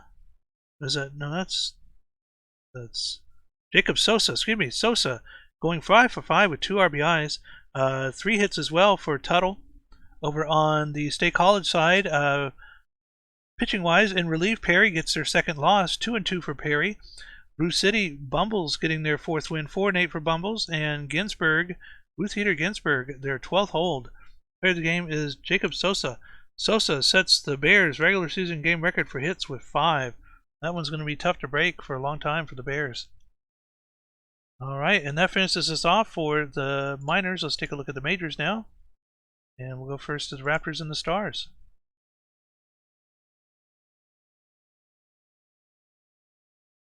Oh, was trying to get off mute there. Big scoreboard here. Big upset by Boise, winning 9-7, 10-8 on hits. The top of the 8th. Wow. 2-run homer by Sir Dr. Javier Dominguez Jr. Raptors road win, big one. Let's see. A lot of good hitting. 2 for Pluto and Beecham. And Rodriguez Jr. as well. 3 for Brandon Fry, BF Hiltz. 2 from Tanner Hotman. Nice work from Tanner Hotman. Nashville. Nian got the hold. Blue Line got the loss and the blown save. Gave up 4 runs in .2. Law got the win. Tanner Hotman, a new star, former Toro, gets player of the game honors. So in a losing effort, the Hotman gets player of the game, but the Raptors, good team win. And that takes us to our next game. And the Foxes, I think this is a winning streak here for Foxes as they win this one 7-3 over the Supernovas. Was that a sweep, Casey Colby? 8 hits to 12 in this one. Kashima batting, we have 3 runs, 2 hits, 2 RBIs for Vidal Valor, 2 RBIs for Oakwood Stud, and 2 RBIs for Kevin Hunter.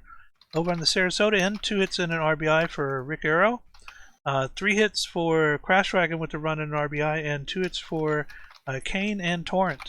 Pitching for Kashima, Evans getting their 5th win, 5-10. And Law getting their 5th save over for Sarasota. Buster Nut getting their 13th loss, 6-13 for them. Vidal Valor is your player of the game. Sloss nipping the Scorpions 3-2 at home, moving to a game above their opponent. 62 wins now. Bottom of the 9th, though, in walk-off fashion, Roberto Khan said, "See ya" in a tie game. A walk-off solo shot off of Herbie Farnworth. So, rivalry game. This one going to the Sloss off of a walk-off. This would have been a great one to watch. 2 for 4 for McDonald. 2 for 4 for James Love. Big shout out to Mr. Low-Key for coming back and recreating. We love seeing that.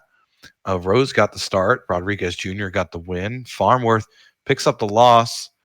Ryan Rose helping my fantasy team. Look at that ERA shooting down. It was in the 5s. Now it's 3.74. Only gave up a run in 6 innings of great work. So, Sloss, big win late in the season. And here we go, Apex beating the Aviators. Wow, Apex moving now to 51 wins on the season with the score of 4-3, getting one in the bottom of the 11th. This one comes from Johnny Tsunami facing Ray's Funk, who had a run-scoring ground out. They gave the Apex a 4-3 win. Johnny Tsunami getting it done for the Apex here. Outer Banks batting. I think Johnny's still in our channel. Hope you heard that one, Johnny. 2 runs, 2 hits for Farley Hank. 2 hits for Burgeon Cannon, and 2 hits for Tyler Swift. And over on the other side for Indianapolis, 2 runs and a hit for ESO, 2 hits, 2 RBIs for Winston, and 2 hits for Anthony Bauer. Outer Banks, Ray's Funk gets their 5th loss of the season, 6-5 now for them. And Indianapolis, Madison getting their 3rd win, 3-2 for Madison. Bolanos to hold, and Maple, their 5th blown save. Player of the game is You Need to Calm Down. You Need to Calm Down, 6.0 innings pitched, 2 earned runs, 10 strikeouts, 89 pitches.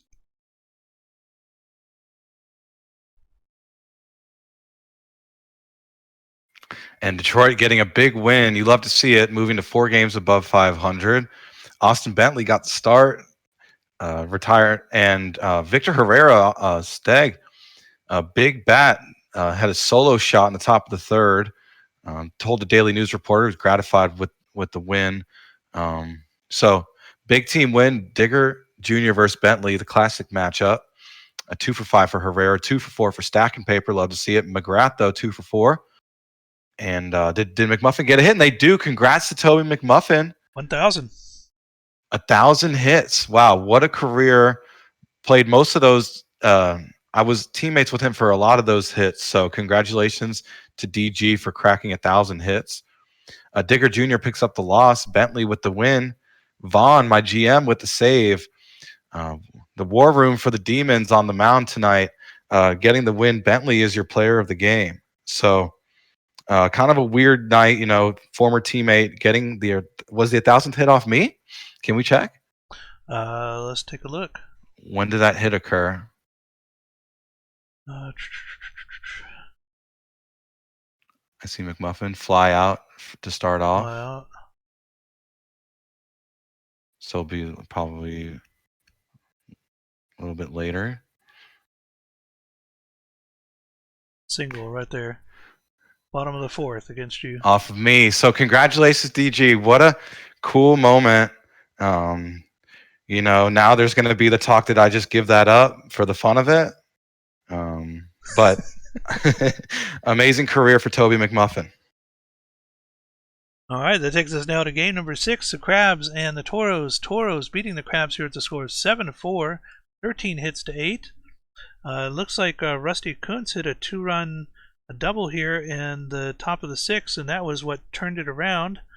For Providence, batting-wise, we have 2 hits, 2 RBIs from Rusty Kuntz, 2 RBIs from Al Bunty, and 2 hits from Dowd. Over on the Cancun side, 2 hits from Fitted, 2 runs, 2 hits, 2 RBIs each from LaFleur and Walrus, and 2 hits, 2 RBIs from Alderson. Pitching wise for Providence, in relief, Whole Horse gets their 6th loss, 0-6 for them. Cancun, Voss, their 4th win, 4-4 for Voss, and Peter LaFleur is your player of the game. That takes us to this one, right? Ruger is absorbing a 9-1 loss at Vaughn's house. Shout out to my GM for winning that name of their stadium from the auction from the last charity event. Be on the lookout for our next one this off season. Not to plug that, but the Voyagers, a dominating win, 3 runs in the 2nd, 3rd, and was it the 7th? 6th? I can't see. Yeah, Sorry 6th, about that. bottom of 6th. 6th, cool, thank you. Look at the bottom of the order for the Voyagers. Everyone getting a hit in the back half of the order. Johnny times 2, 2 for 4 for the Rougarous, but Slim, Menard, Rivers, Hodge, Swerve. A big team win. Choate having a season on the mound gets the win. Slothface getting some good relief work in. McDougal giving up 6 runs picks up the loss. But RJ Menard, as mentioned, back half of the order for the Voyagers, picking up the slack here. A big win. And Simo, it is 29-69 now for the Foxes as of this Sunday. So that's going to do it for the majors, and I believe we already looked at the minors. We did on that one. All right, so we're going to go ahead and move on to our next sim day. And that brings us now to game number 4, and this is going to be the Bears versus KGB. Let's see here. KGB. Should be KGN, but I guess I made a typo there. KGN, Bears versus the Mounties. So we're going to go ahead and let Hummus make a prediction here while I pull up the stats.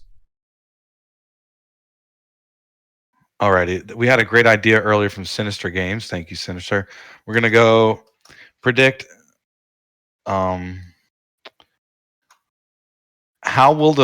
what kind of number will the final score be for the winning team? Will it be an even number or odd number? Odd? Will the winning team score even number, odd number? So how many runs will the winning team score? Will they win? Will it be an even number or an odd number? You have 1 minute starting now. And for stats, we have Fade Salinger versus Glizzy Master. Kingston currently has the batters ranked 1st, 2nd, and 3rd in strikeouts in the minors this season. Brew City have thrown out a whopping 23.4% of stolen base attempts on them, good for 2nd in the league. Bears starting pitcher Fade Salinger is tied for the most wins among BCB pitchers and has the fewest losses of the starters on his team. Kingston is one of 2 teams with multiple players in the top 6 in home runs, with Mike Boss Jr. in 5th and Harry Stocks in 6th with 23 and 19 respectively. All right, so it sounds more like a hitters matchup here in this one. We're going to take a look at our info. Let's see here. It is. And let me just, again. People don't want to give channel points for a coin flip. Oh, even taking the lead at the last second. You got a little bit of time left, about 5 seconds left. And it's pretty split, 11,000 on even, 9,000 on odd. So should be fun. All right. Well, matchups here wise, Kingston having the advantage, 1, 2, 3, 4, 5, 6 versus 2 and a tie for the Bears. Kingston also has an advantage of pitching, so we'll see if Kingston can pull out a win in this one. Bears maybe getting the upset, and we're going to start off with Klukas. Cinder Klukas is going to be our leadoff batter.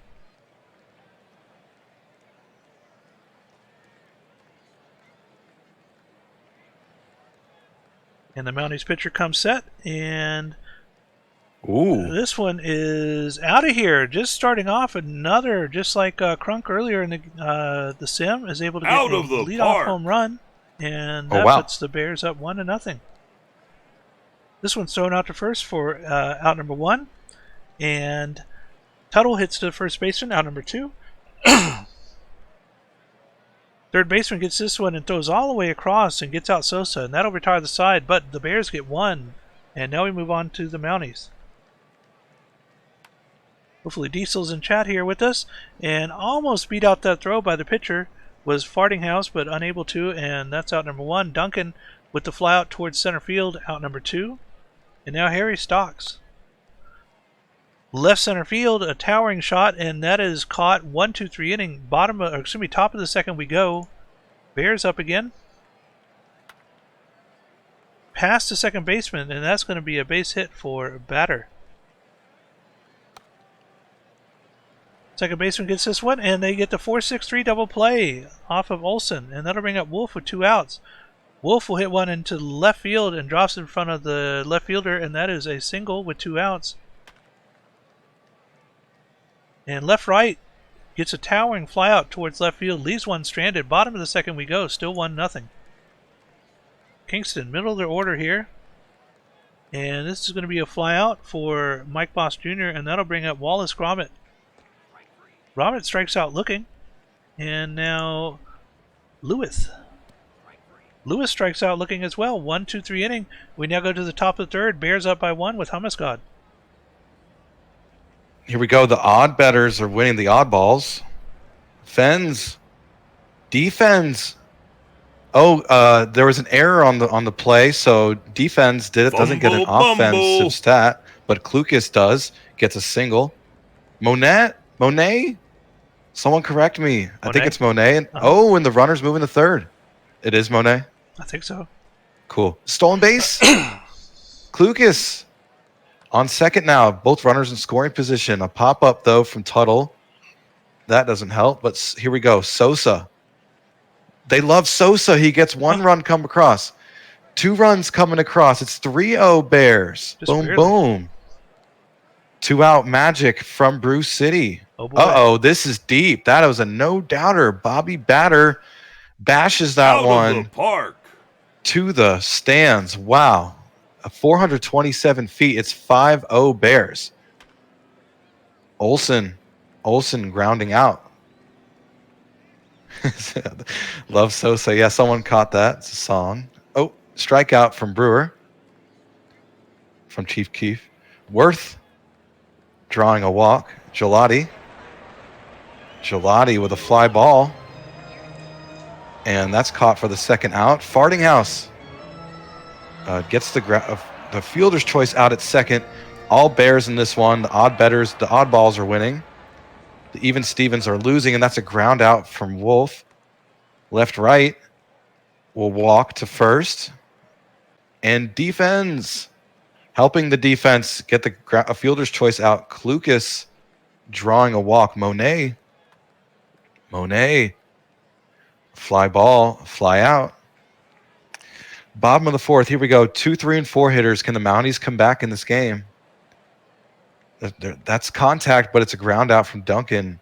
Harry Stocks having a season. Lines out. Boss Jr. also having a season at the plate. Draws a walk. Gromit now.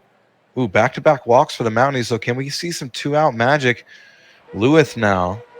Torque corked it to right field. 420 feet. Solid number there, but wow, it's 5-3, 2-out magic on demand. And the Mounties try to come back, but that's a ground out from Brewer. And this game has now officially become interesting. We'll go top of the 5th. Tuttle, ground out. Do they love Sosa? And they do. Back-to-back hits for Sosa. So Bobby Batter, the basher, draws a walk. Olson, 2 on, 1 out. Olson, fly ball, fly out. Runner tags up. Sosa, loving it, moving to third. Wolf, Phillies fan, flies out. Here we go. Bottom of the 5th. Mounties, can they come all the way back to tie it up after being down 5? Worth, though, starts us off with a fly out. Deep and left. Gelati, off the first pitch, grounds out. Wow. Farting House, full count. Full count strikeout. We'll go top of the 6th now. Left, right will come up to bat. And that's a fly out. Fens, defense. Still no offense in this one for him. Klukas, ooh, drawing a walk. Monet, here we go. Monet, runner on first, striking out. So that will end the top of the 6th. Nate Washington the 3rd. Nice inning. Duncan for the Mounties. Dropping one in center for a base hit. Pitching change now. Cletus Bojangles. And the 6-4 off the Stocks bat, but it's only the 6 and the 4. Boss Jr., another 6-4 out.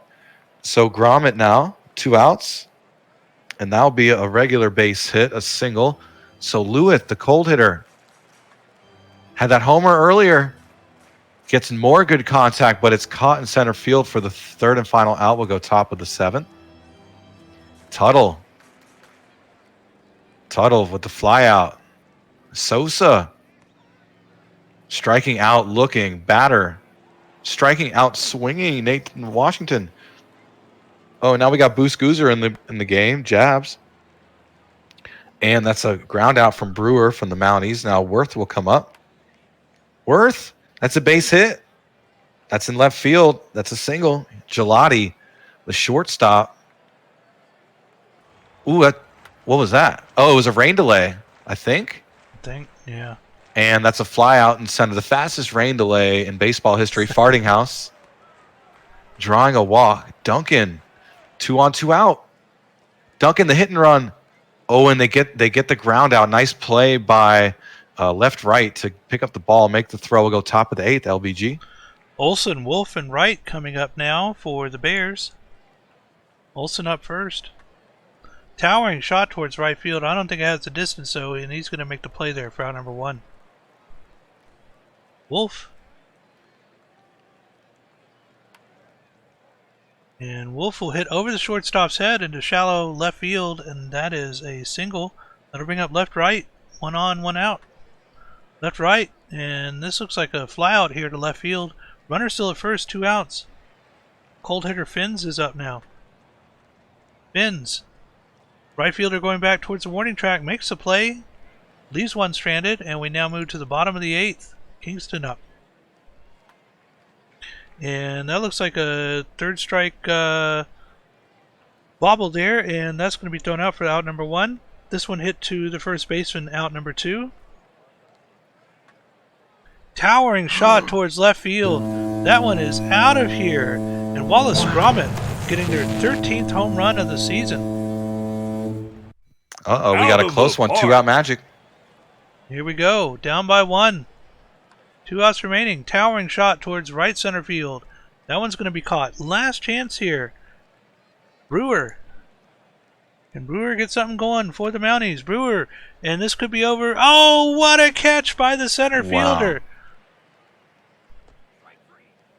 And we'll get a strikeout here for the Bears.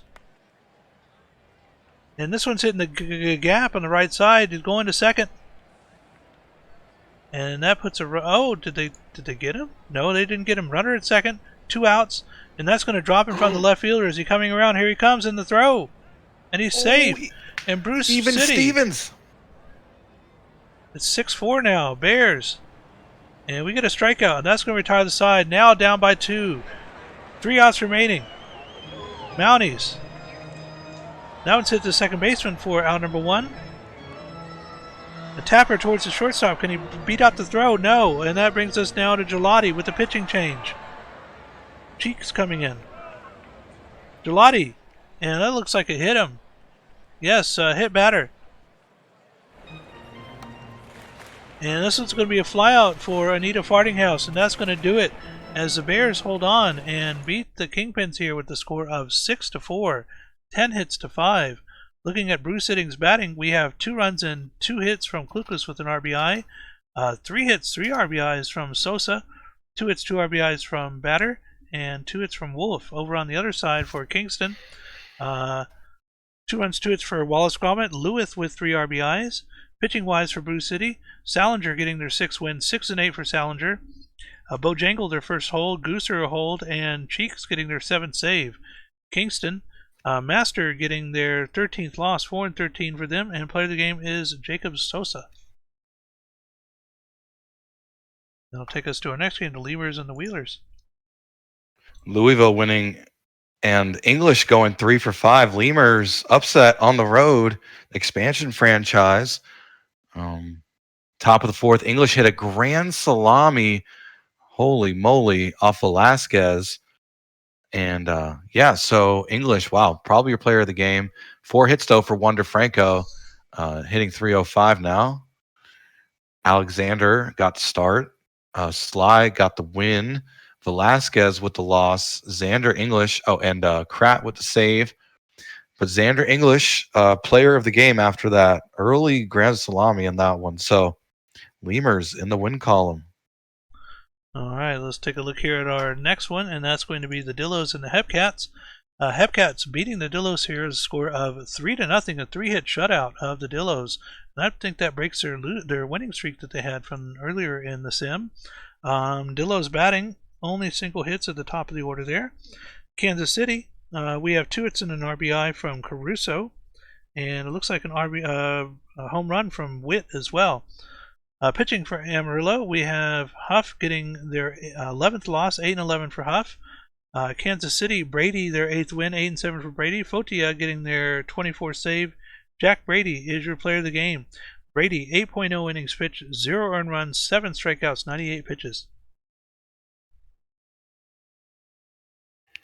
Kingpins beating the Swifties 10-7. Offensive showing from both, the great offensive showing from both teams.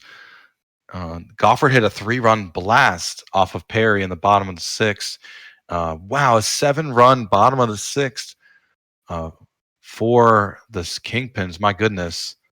That will be the difference for sure. 2 hits for Terry Jacob and Hulkenvettel, Bauer's new player. 4 ribbies for Jimmy Smith of my Swifties, but wasn't enough. 2 for Jody Groundball. Lanzador got the start. Capone got the win. Sidaway got the loss. Jimmy Smith and Stormbless with the save. Wow, 16 on the year for Stormbless. But Jimmy Smith, player of the game in the losing effort. Swifties, heartbreaker. And that takes us to our final Miners game for today. And with the Dynamos losing, it ties it up now with the Kingpins. 2nd seed with the bye with, let's see here, looks like 8 games to go left. So 66ers winning this one, a score of 8-3, 18 hits to 10. San Bernardino batting, we have 4 for 6 with an RBI from Lulangu. 3 hits and 2 runs from Head. And multiple hits here from Daytona, Boji, Rememberwinkle, and 4 straight. Over on the Dallas side, 3 hits and an RBI from Crunk, 3 hits from Parmalee, and 2 RBIs from Person Man's Pitching for San Bernardino, Grimes gets their 15th win, 15-2. Higgins their first hold. Sanchez getting their 8th loss, 8-8 for them. Player of the game is Bongo Lulango. And that finishes us off for the Miners. Let's take a look at the majors and the Crabs and the Toros. The Toros downing the Crabs 7-3. Upset on paper. Toros win at home. Let's see, bottom of the 7th, a 2-run single and a 2-run double from Esposito and LaFleur. So good team win from the Toros. Got contributions from all around the order. And Providence did as well, just not timely. 2 hits for Svanberg, 3 for Dowd, 2 for Literis, 2 for Samus, 2nd, Esposito, and Chungus. Callaway Flowers got the start. Good start for Callaway. Tachibana got the start. Crab got the loss. Castillo, though, got the win in relief for Cancun. And Esposito is your player of the game. Game number 2, the Aviators and the Apex. Aviators win this one and move now to 64 and 35 with 9-6 victory here. 12 hits to 13. 3 errors on the Apex in this one. Outer Banks, several good games here. 2 hits from D'Alessio, 2 hits, 3 RBIs from Swift. Nakia gets 3 hits and 2 RBIs. Over on the Indianapolis side, 2 hits from Winston, 3 from Dover, and 2 hits each from Twift and Tsunami, with 2 RBIs for Tsunami as well. Pitching, Bob Beaumont getting their 9th win, 9-8 for Beaumont. Ben Caden their 17th save. And for Indianapolis, Shifty Lagoose getting their 8th loss, 10-8 for Shifty. Tyler Swift is your player of the game. New York toppling New Orleans 9-6. Voyagers is trying to end the Demon season single-handedly, trying to climb up to first place. But in the bottom of the sixth, Stevenson hit a 2-run blast to really put away the Rougarous. And 2 hits from a lot of folks, but Rivers got 4 by himself. Perfect day at the plate. 3 for 4 for Beauregard, who may be in the MVP conversation. 3 for 4 for DiStefano Jr. Shu only 1 for 5. Tokiyami got the start. Lemieux getting the win. A former teammate. Miller with the save. Getty with the loss. Josh Stevenson, Kuldruseth is your player of the game from the Voyagers. So classic rivalry game ends in a win for the Voy Boys. And here we go, Vandals and Demons again, and Vandals win this one in extra innings at the bottom of the 10th. Let's see here, with no outs and Tim Galvin on the mound for Detroit, catcher Zach Lodge hit a dramatic solo home run, bringing Vandals fans to their feet. So able to pull ahead here at the bottom of the 10th. 7-6 is the score. 9 hits to 12. Detroit batting, we have 2 hits, 2 RBIs from Knox. Dimes with 3 hits, 2 runs, 2 RBIs. 2 hits from Danny B. Over on the Vancouver side, 3 hits and an RBI from Zach Lodge. 2 runs, 2 hits, 3 RBIs from McGrath, and 2 RBIs from Andrews. Detroit pitching, Vaughn getting their 6th blown save, and Galvin their 6th loss in relief, 1-6 for Galvin. And over on the other side, Colby Kidd getting their 6th win in relief, 6-3 for Colby. And player of the game is Lunchbox McGrath. Just, wow. Big win, Zach Lodge solo shot, walk-off fashion. Boise getting a 6-0 win on the road against the number 1 seed. Let's see, the Sir Dr. Javier Dominguez Jr. Hitting a run-scoring double. Pluto, 2-run blast, and Blonde a solo shot. So just absolutely stunning the home crowd there. Absolute destruction. 2 hits for McDavitt, 2 for Kaizen Boone. Not going to check out Stars batter. Sorry, only 4 hits on the day. Charo with the loss. Daly got the win, a 7.2 scoreless. That's your player of the game for sure. Only gave up 3 hits and 2 walks over that span. And Boise stunning the Stars. Game number 6, the Foxes and the Supernovas, and Foxes win another one here.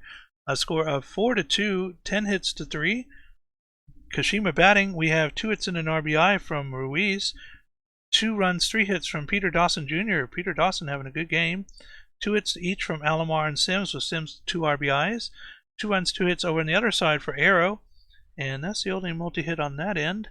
Kashima, Ivy Leaf, who's been really dominant this season as a starting pitcher, getting their 9th win of the season, 9-6. 2 earned runs, 6 strikeouts, 100 pitches. Law, their 6th save, and Sarasota, McQuack, getting their 7th loss, 4-7 for McQuack. Ivy Leaf is your player of the game. Sloss winning streak moves to 11. The Sloss are turning everything around. And look at that. Bottom of the 7th was a big one for the Sloss. Matata hit a run-scoring single, and then Christy Abbott shutting the door after tying it up with that single to go up 3 with a 3-run blast by Christy Abbott. So great team hitting, a timely hitting from the Sloss. No one even got multiple hits. Love, though, did. 2 for 4 from the Scorpions. Rayner got the start, but Windsor got the win in relief. Green got the loss. John Rayner, the starting pitcher, got the no decision, but gets player of the game after going 6.0 and only giving up 2 runs. So Sloss really trying to creep up on Nashville. they're right there, a game back of first place. All right, well, that finishes us off for the 29th of August. We're going to go ahead and advance a day, and it looks like we have Quick Sims for the 30th. So we'll go ahead and let me do a save here real quick. And just because I learned this earlier, we'll go ahead and do scores, and this should show me, is there no minor league scores here? Let's take a look. Miners have the day off today. All right, so we'll go ahead and do game number 1, the Supernovas and the Apex.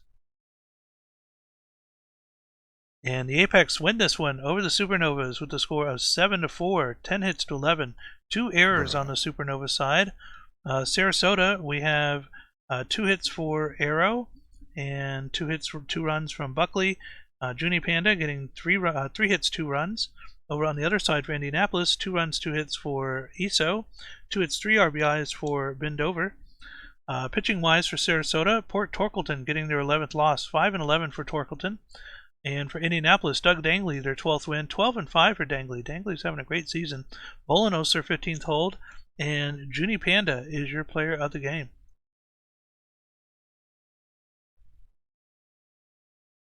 Jay Doctor delivering clutch at bats. He knows how to do that. Did that in the playoffs. Walk-off 3-run blast in the bottom of the 9th. So Toros tied up in the top of the 9th, and then Doctor ends the game with a complete blast off of Corcoran. So 2 hits for Doctor and McDavitt, 3 for Ace Carter of the Toros. Big day at the plate. Two hits for Anderson and 3 for Drozdov, 3 for 3 and a walk. Wow. With 2 runs scored. Wow. White got the win and the blown save, the rare occasion. Shu got the hold. Asani Voss got the loss and the blown save.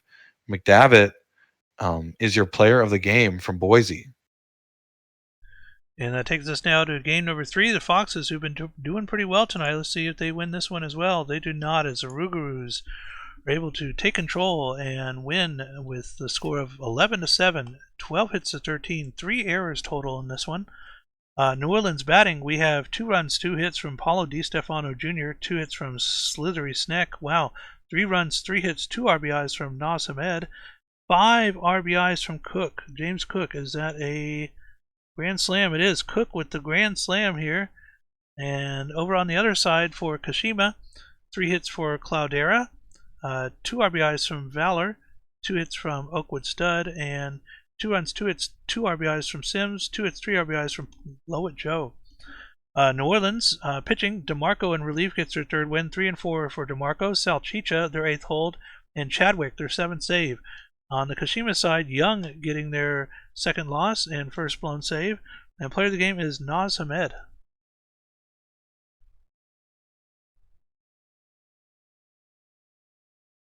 Here we go, Vandals. Oh, big win for my former team, helping me out here. Blowout on the road to try to get back to 500. Top of the 5th, Andrews. There we go. Top of the 5th, Sac Lodge, hitting a grand salami off Etsuko Rune, new acquisition for the Voyagers. And everyone got a hit from the Vandals batting order. Good team win, and almost everyone got a hit from the Voyagers as well, minus the GM RJ Menard. But wow, big team win for the Vandals, stunning the Voyagers faithful. Kai gets the win, Rune with the loss. Scheiderme, we'll check out Scheiderme's stat line real quick.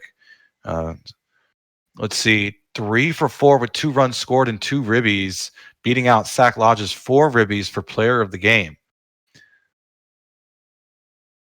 All right. That's huge. That is huge, yeah.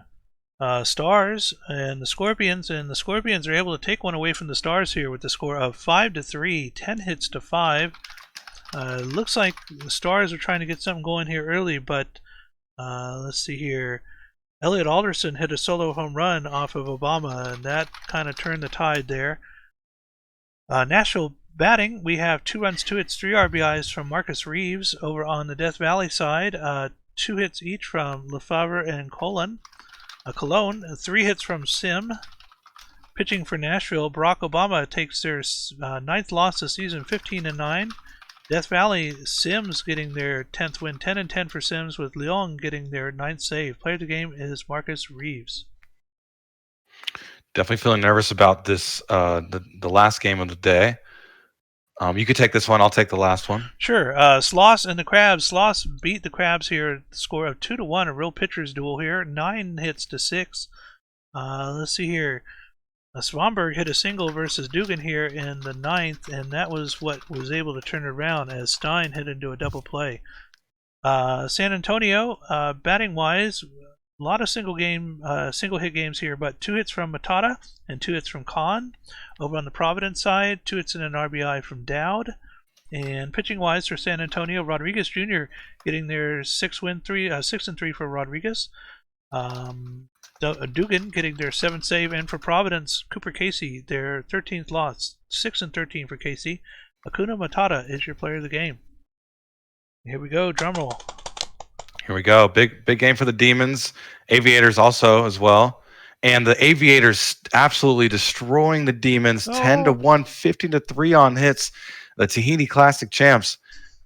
Big games from a lot of folks. Burgeon Cannon had 6 ribbies.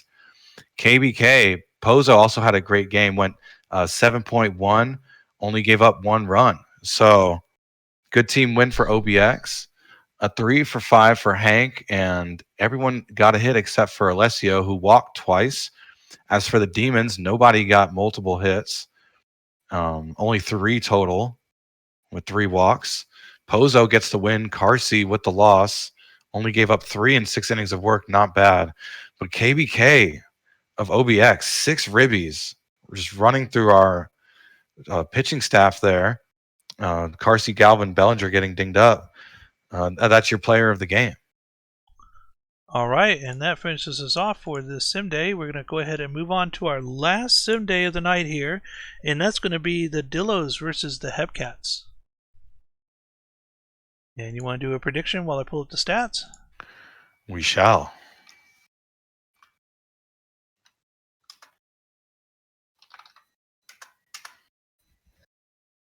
What do you think this time?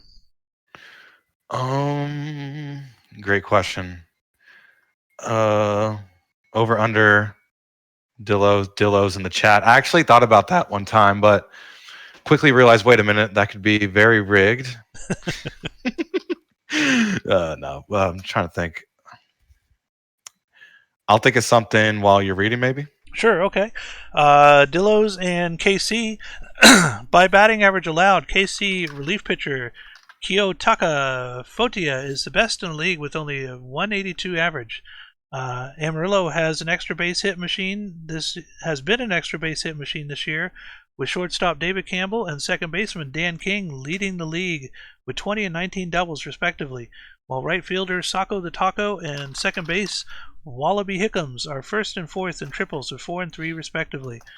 Dillos catcher Spakak is by far the most unselfish hitter in the minors with 15 sack hits, 3 more than second place. Hepcats first baseman Tex Justice has been an elite fielder this season, rocking a 1.075 fielding efficiency, good for 4th among all fielders.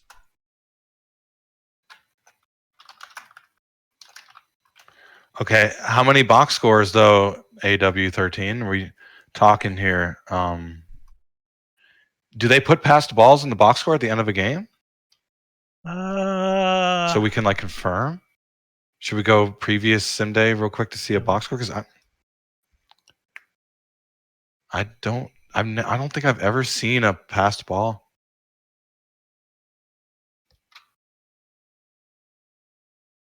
They have errors, but I've never really seen passed balls. Where would that be? Fielding down here. Here's errors. Outfield assists, double plays. Double plays. I haven't never seen it. Base running, nope. Double plays would be cool. Yeah, double plays would be cool. Over under what? A couple and a half. 2.5, 3.5. We'll do double plays, 2.5.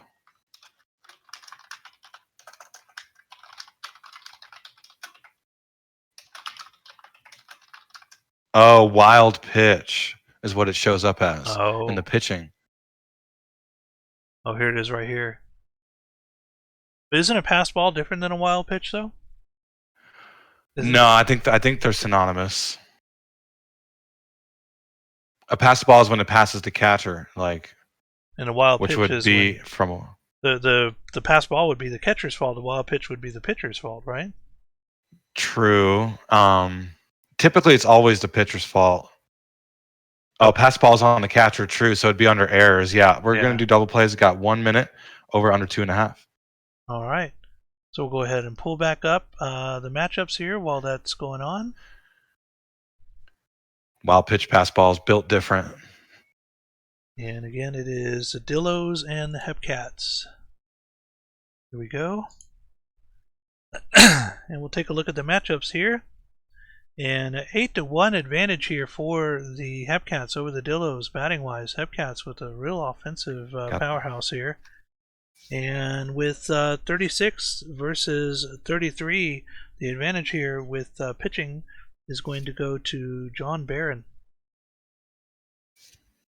Double plays are a very exciting play. So over's winning right now, taking more of the share of the bet currently.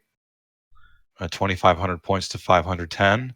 Got about 10 seconds. Oh, and then of course, as always, the other bet that's losing comes in last second. Oh, and then someone else matched it. So pretty even here on the bet, over under 2.5 double plays. And when was the last time we saw a triple play in the PB? Do you remember? I've never seen one. I haven't either. So it's like a unicorn or something. Yeah, I'm waiting for one. That would be incredible. All right, well, here we go. First batter up is going to be Trevin Knight as we get started with our last feature game of the day.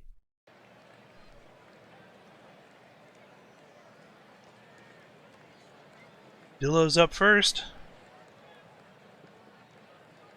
Pitcher comes set in the throw. This one is hit and drops in front of the right fielder, and that's going to be a leadoff base hit for Knight here. And they get one at second, but not at first. And now we have one out. And it looks like it's going to be a flyout here for Wallaby Hickams. King up next. And this will be an infield flyout, and that's going to retire the side, leaving a runner stranded. Bottom of the first we go now, Kansas City. Oh, sorry. Go ahead. No, I'll ask the question later. All right, Whedon Boys is up now, and that's going to be a flyout to start us off. And this will be an infield flyout here for Witt, and that'll bring up Canada. Right to the second baseman, throws across, gets the out. 1-2-3 inning, top of the second we go. Spacok is up now. Spacok is going to get a flyout to left field, and that is out number one. Campbell up. Campbell to the gap in center, and Campbell's going to get on base. Mellott is up now. One on, one out, and Mellott. Almost exact same play. Runner going to third, and the throw's not going to be in time. Runners at the corners now. Shapiro, and this is going to be a flyout to left center field. Runner tags in the throw, and he's safe. And that puts one on the board now for the Dillos, 1-0. And we'll get a walk here from Sacco the Taco. Top of the order now again, Trevin Knight. Knight down the right field side. This could be a triple here. He's going for two. He stays at second, but that is going to be a 2 RBI double there for Knight. And that puts the Dillos up 3-0. Captain America now. Hits right to first baseman, runs over, makes a tag, and that'll retire the side. But the Dillos get 3 on the board. Bottom of the second we go. Middle of the order for Kansas City. Caruso up first. And Caruso, that's going to be a walk there. And a second walk in a row, this time for Benz. And now Roto Wash with the mustache. Uh-oh, this is going to drop behind the right fielder up in the corner. This could score 2. Here comes 1. No, they stay. 2 runners in scoring position now for Justice. Tex Justice up now. Justice, towering shot towards right center field. Is the runner going to tag? He is in the throw. And he's safe, and that puts 2 on the board for Kansas City. It is 3-2 now. Hepcats. Runner in scoring position, and that looked like a strikeout, out number 2. And that brings us to number 9 batter, Batista. Batista, diving play by the first baseman, making the catch, and that'll retire the side, leaving the runner stranded. We now move to the top of the third, 3-2 Dillos with Hamascott. Shapiro, wow. And Hickams with a base hit. I want to ask Diesel, did Twitch make the announcement that mods can bet, just that the one who does who starts the prediction can't bet, but all the other mods can? Oh, and and that was 1 out at second, so 1 out, 1 on, 2 outs, 1 out for Campbell, and a fielder's choice out will end the inning. And here we go, bottom of the third, Hepcats down a run. Weedham boys, big bat. And caught in center field for the fly out. Ernie Witt in the gap, but that's a stretch catch. Trevin Knight extending to make the play. What a play. And Trevin Knight again getting all 3 outs. One of them was absolutely spectacular. And we'll go top of the fourth now. Dillo's up 1.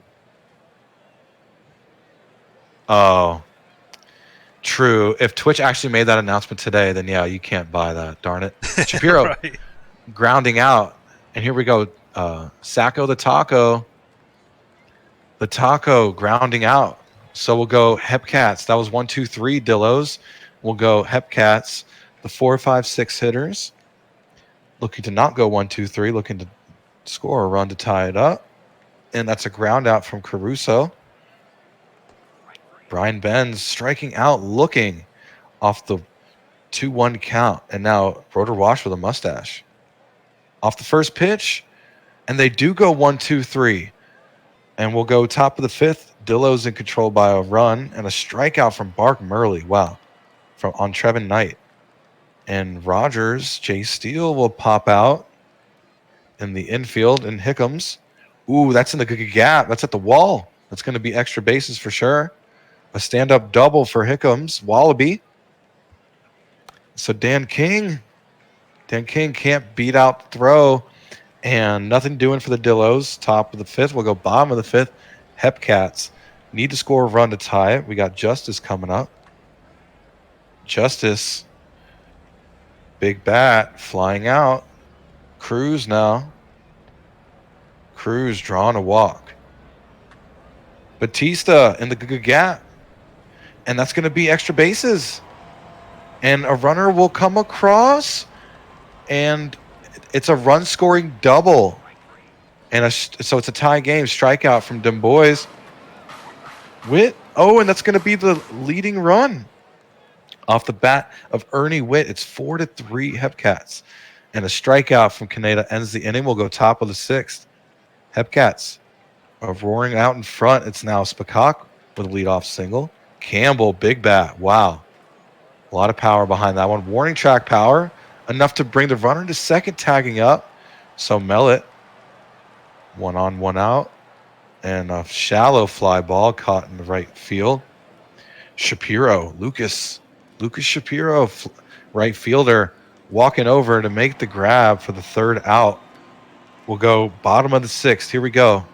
Hepcats leading by a run. Caruso, leadoff hit. And Benz, a pass the ball. Puts the runner on second. No longer double play potential. And a ground out to the pitcher from Benz. Rotor Wash with a mustache now. And a hard hit ball to the third baseman. Grounding out for the second out. Justice. A lot of power in center field, but a fly out to end the bottom of the sixth. We'll go top of the seventh. Dillos down a run. The Taco grounding out. Passed the ball. Yeah, we didn't do that. Knight with a ground out as well. So 2 up. Will it be 3 up, 3 down? Nope. Rogers breaks that streak. So Rogers drawing a walk. And a grounder. Shortstop steps on the bag. Nice play by Batista of the Hepcats. We'll go bottom of the seventh. Hepcats up a run. And a strikeout from Cruz. Batista. Again, the 66ers not win. They're not good at that. Batista with a base hit. Pitching change now. Kylie Bunbury. fly ball. Nice power, nice contact from Dem Boys, but it's caught in right field. Ernie Witt. Oh, They got him. and they end the inning with a pickoff throw. Nice heads-up play by Kylie Bunbury of the Dillos. Will go top of the 8th now. LBG. All right, so King's up first, middle of the order for Amarillo. And King, towering shot towards left center field, going back to the warning track, and he makes the catch. Out number 1. Spacok is up now.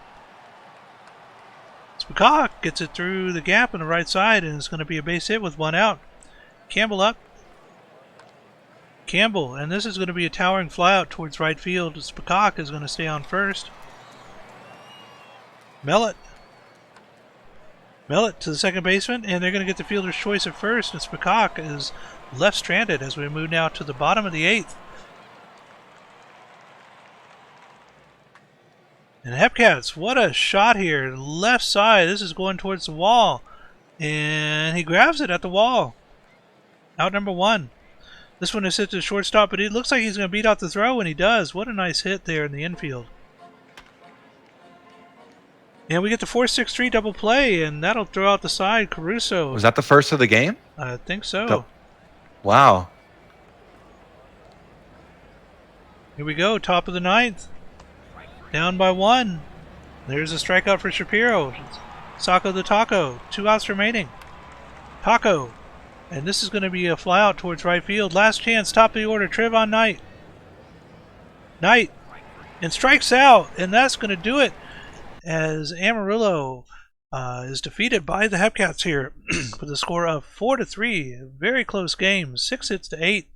Looking at the Dillos batting, 2 runs, 2 hits from Trevon Knight, and 2 hits each from Hickams and Spacok. Over on the other side for Kansas City, only single hit games except for Batista at the bottom of the order with 2 hits and an RBI. Dillos pitching. Barron gets their 7th loss, 9-7 for Barron. Kansas City, Mueller gets their 9th win, 9-6 for them. Homie, their 7th hold, and Fotia, their 25th save, 25 saves. Wow. Bart Mueller is the player of the game. And let's take a look at the next one. Just scored the under on the double play bet. Wait, we need to go back. Oh, wait, go back to the box scores. See where they have the passed ball listed in that game we just watched. Thank you very much for that. Right here at the very bottom. Oh, PB. Okay, cool. And how many? So they do keep track. 2 double plays. What was it? It was 2.5, right? Yeah. Wait, how many double plays? 2. 2. Okay. Yeah, it was 2.5. So great line set by whoever set that. All right, that takes. But the under is getting the dub. Right. Let's see here. Let me look at one thing. All right. So next game is the Wheelers and the Lemurs. Oh, it was the wrong game. We were looking at the wrong game. What were we looking at? I was about to say it was only 1 double play in the game that's we right. just That's watched. right. It was. Here we go. Dillos Hepcats. My bad. No, you're double fine. play is just yeah, one. the Spacok double. Yep. Yeah, there was a pass ball in both those games. Cool. Wheelers edging the Lemurs 5-4. Wheelers back in the win column, 7 games up on 500. On the bottom of the 8th, a run-scoring single by Sudat takes the lead for the Wheelers, and they never looked back after that. We'll check out batting. 3 hits for Sudat, 2 for Myth, O'Houlihan, and Ronaldinho, 2 for Ray from the Wheelers as well. So everyone got a hit. Anchorage, big team win. I love when that happens. Perry Hodder got the start. Oh, no. Wow. Oh, wow. Oh, no. Got the win and the blown save. Abadir got the loss. Perry Hodder, Skyfish, 6 innings of work, only gave up a run. So the Wheelers, a big clutch win to get back in the win column here. And that takes us now to the Bears and the Mounties. And Bears getting their 36th win of the season now. Score of 3-2, getting one in the top of the 10th here in extra innings to break the tie. 3 errors on the Bears side. Ouch. Batting for Bruce City, we have 2 hits and an RBI from Klukas. And over on the Kingston side, only single hit games here. Bruce City pitching, Ruth Heater Ginsburg getting their 13th hold in relief. Gooser their 5th win, 5-3, and their 4th blown save. Cheeks their 8th save, and Benson their 8th loss in relief, 3-8 for them on the Kingston side. And Jimmy Olsen is your player of the game.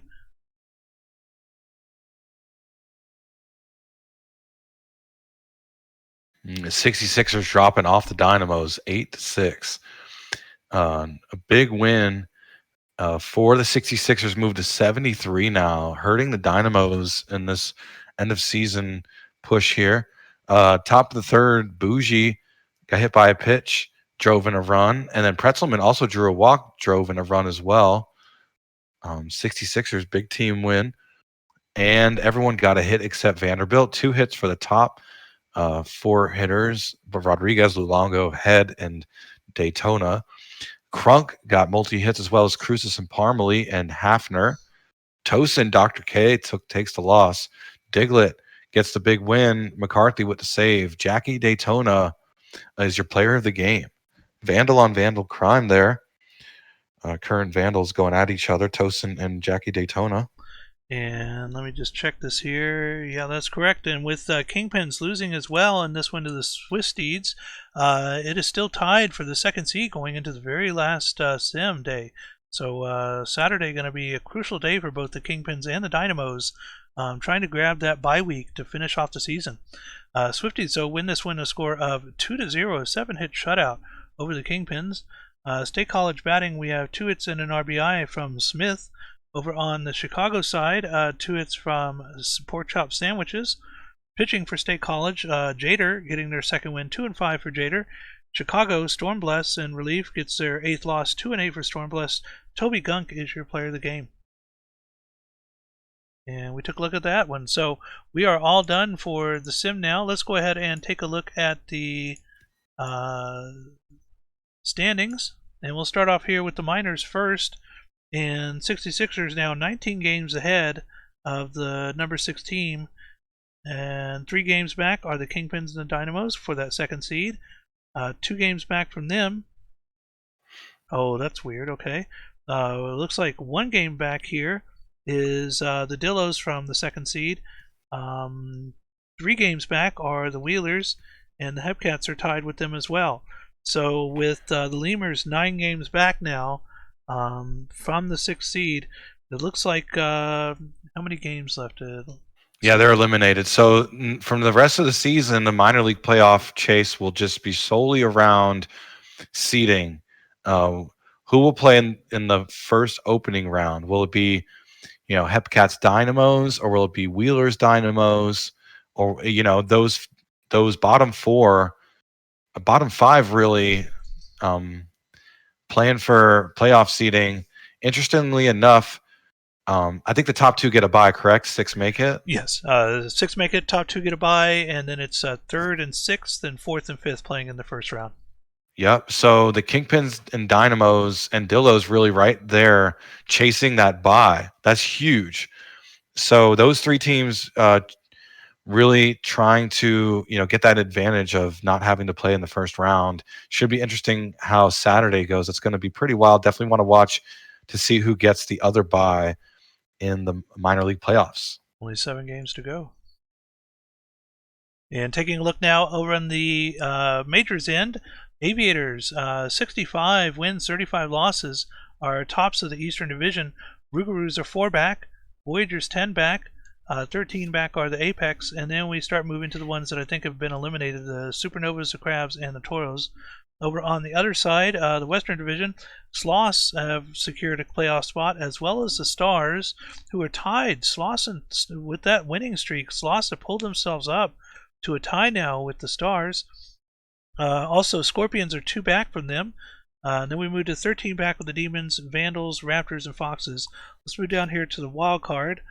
So right now it looks like Sloss and Stars are tied, and then we move down to Scorpions in 2nd place. 3rd place and 6 games back or plus 6 games are the Rougarous. Voyagers fill out the bottom of the wildcard teams with a record of 55 and 45. 3 games back of the Apex, 4 back are the Demons. All but Vandals. Eliminated in the Vandals too. So interestingly, Sloss on a 12-game win streak right now, tied for first in the West. 5 teams have clinched playoffs so far. OBX from the East, and Sloss, Stars, Scorpions, Rougarous also from the East. But those are your 5 playoff teams so far. So only one team left to clinch. It's going to come down to the Voyagers, Apex, Demons, or Vandals. Vandals with a fighter's chance. Need pretty much a miracle. Voyagers playing hot, 6-4 in their last 10. Apex as well, 7-3 in their last 10. Voyagers need to win 6 games to guarantee a playoff spot. That's their magic number, which is pretty much the rest. Yep. It feels like. So, yeah, this is a wild chase here.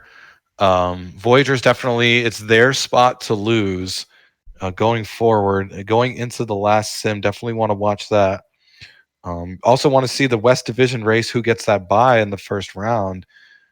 Should be interesting. And we can go up to the East. How far back is the East? Top seeds, 4 games. Ruger is still in a pretty, now they're in an underdog spot for the bye, but anything can happen here in the last sim. So let's take a look at the last games here for San Antonio. So they have, they've got OBX, Indianapolis, and the Demons. That's Providence. And Providence, excuse me. And then over here on the Stars side, they've got DVS, Sarasota, New Orleans. So it looks like slots definitely have a little bit of an easier schedule. They do, yeah. So on that 12 and they play us, which makes me sad. So, yeah, I mean, top 6 teams looking pretty strong. These playoffs are going to be pretty bananas. Stars looking for their first World Series. OBX looking for their first World Series. Ruger is looking to go back to back. They clinched. DVS looking to continue their dynasty. Slots looking to continue their recent dynasty. They want to see the minors again. We could check it out after the upload. But basically, yeah, what's going on in the minor league is really interesting because it's just the top 6 teams of true wild cards. So it doesn't matter where you live in the division side of the world. It's just based. Everyone plays each other even amount, and you got just the top 6 out of 10 make the playoffs. Top 2 get a bye, just like the major leagues. I love that. Mm-hmm.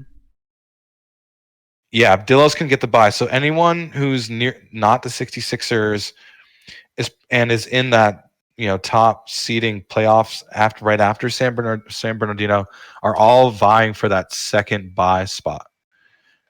Division does not matter for the bye. No, it does not. Nope.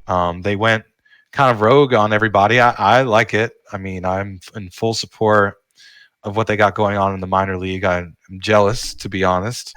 And that they have the even 60%. Yeah, we even have the even strength of schedule as well. So there wasn't divisional and non-divisional amounts of home and team game or home and away games.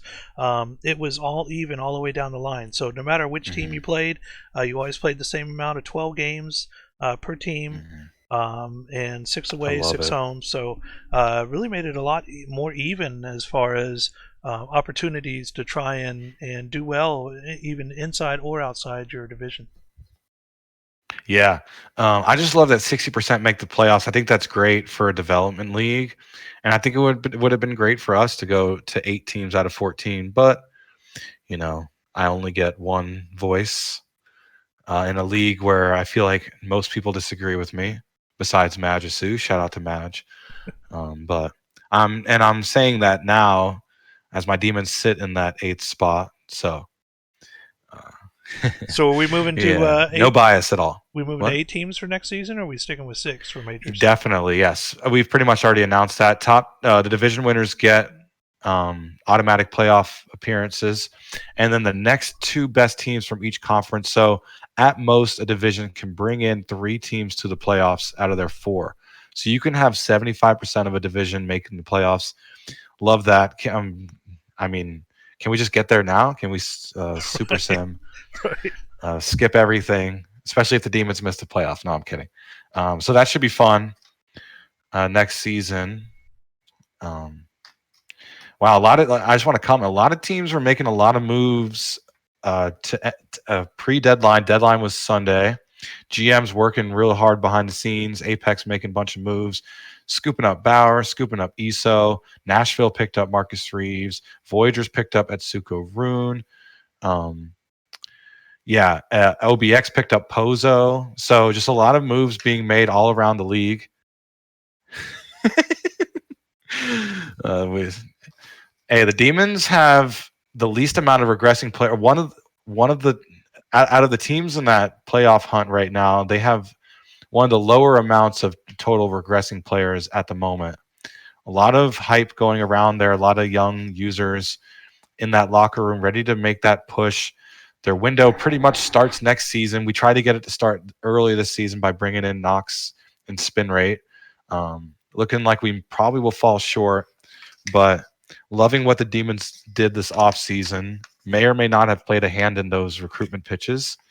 And by may or may not, I definitely did with those free agents, spin rate and Nox. So, yeah. Shout out to Super Tartar, shout out to Jay Cortesi. But the Apex loving what they're doing, trying to ruin the Demon season. And Voyagers bringing in Rune, I thought was super interesting. 1,700 TPE player on a retirement tour, which is kind of rare to see. Right. A player of that caliber, right? That much TPE, calling it quits. But, Rune, Emmy saw it as kind of an expansion play to help with securing more young players, right, and keeping them in their windows. So should be interesting. This offseason is going to be absolutely nuts. And you're part of that young core, right, LBG? Oh, yeah. Kashima. Yeah, I don't know for sure yet, but I think I'm probably going to stay down for season 25. So should be able to come up with 550 TPE starting off in season 26. So that'll be really exciting. I think there's every single season 24 draftee for the Foxes is active. So it's really good to see that over the next couple seasons that the Foxes are going to get even more and more competitive as the seasons roll on. So Emmy's made a lot of great trades, and I know it's been a rough few seasons for them starting out, but things appear to be starting to look around, and hopefully by the time we get to season 26, 27, they can start making a push towards maybe getting a wild card spot. That'd be really great. Yeah, and I love that we're moving up to 50%. We are below 50% playoff teams. I love the inclusivity of more playoff teams, especially in a sim league where, people can kind of lose interest, right? And that can affect the league when people go IA, because they're disinterested at their team not making the playoffs. So, so looking forward to that clean 16 playoff number right there. No buys. No we're going to buys. say goodbye to the buys. Bye. Another great thing. Oh, go ahead. No, what were you going to say, LBG? I was going to say, another great part about that as well is as we get further down the line, we're going to have a lot more teams down on that bubble, make things a lot more exciting rather than just having one or two teams trying to grab the 6th seed. Now you might have 3 or 4 teams trying to grab the 8th seed. So that might be something to really look forward to as well.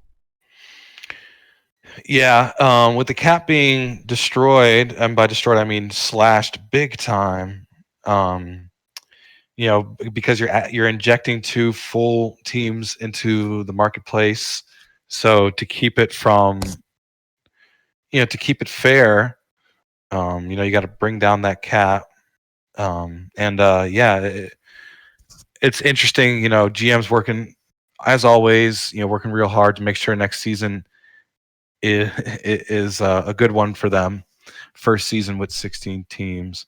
A lot of teams are in play. Last time we did expansion, don't forget, the Stars had an amazing offseason bringing in Grover, Wokenfuss, Obama as well. They both those players had insane seasons that year. Both were in the conversation for pitcher of the year.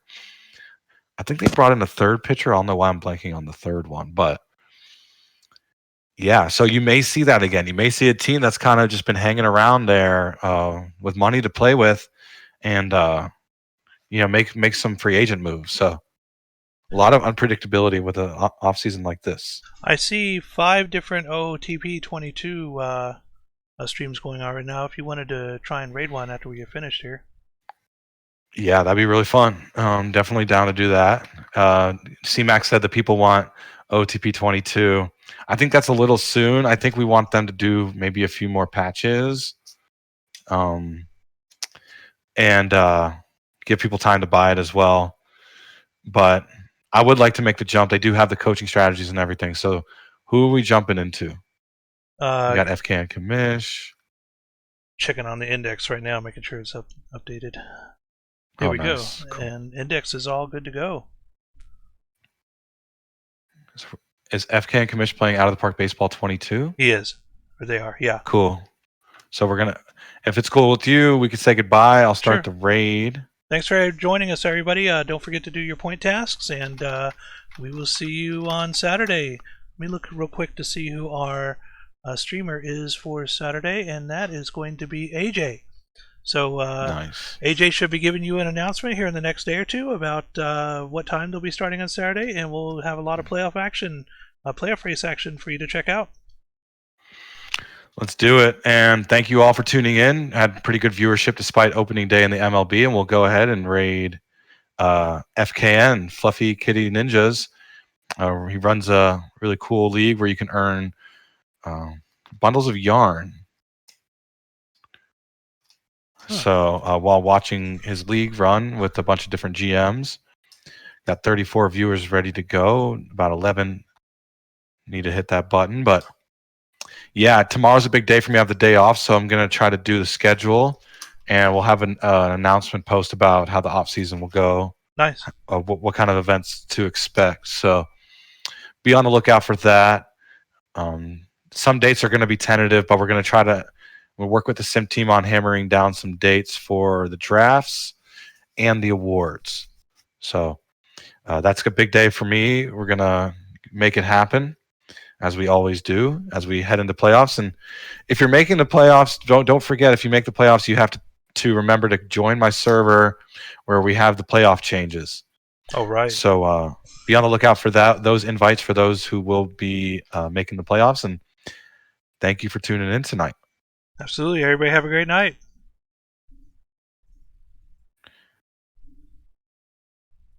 We got a lighter audience than we're used to. Damn, it does look pretty clean. I'm going to leave this open for a second, get their reaction on the raid. Here's your chance. Now that you see the lineups locked and set in, some key notes. Only one batter has experience against Maisonneuve. That's number 9 hitter Jake Rogers. Juan Coelho, on the other hand, has been someone who has faced a lot of these Angels in recent past. The only one who has not is the brand new major leaguer, Tomoya Mori. Hey, Hummus. No, How goes it, sir? no trigger. I think you for might the have raid. done a raid, but it only said one person came in. Yeah, we got. That's why I didn't duped. get alerted or anything. Either that or my alerts are His gone. viewership butt jumped up to basically. 46. Happy. Weird. All right, let me go Darn ahead it, Twitch. Freaking Bezos.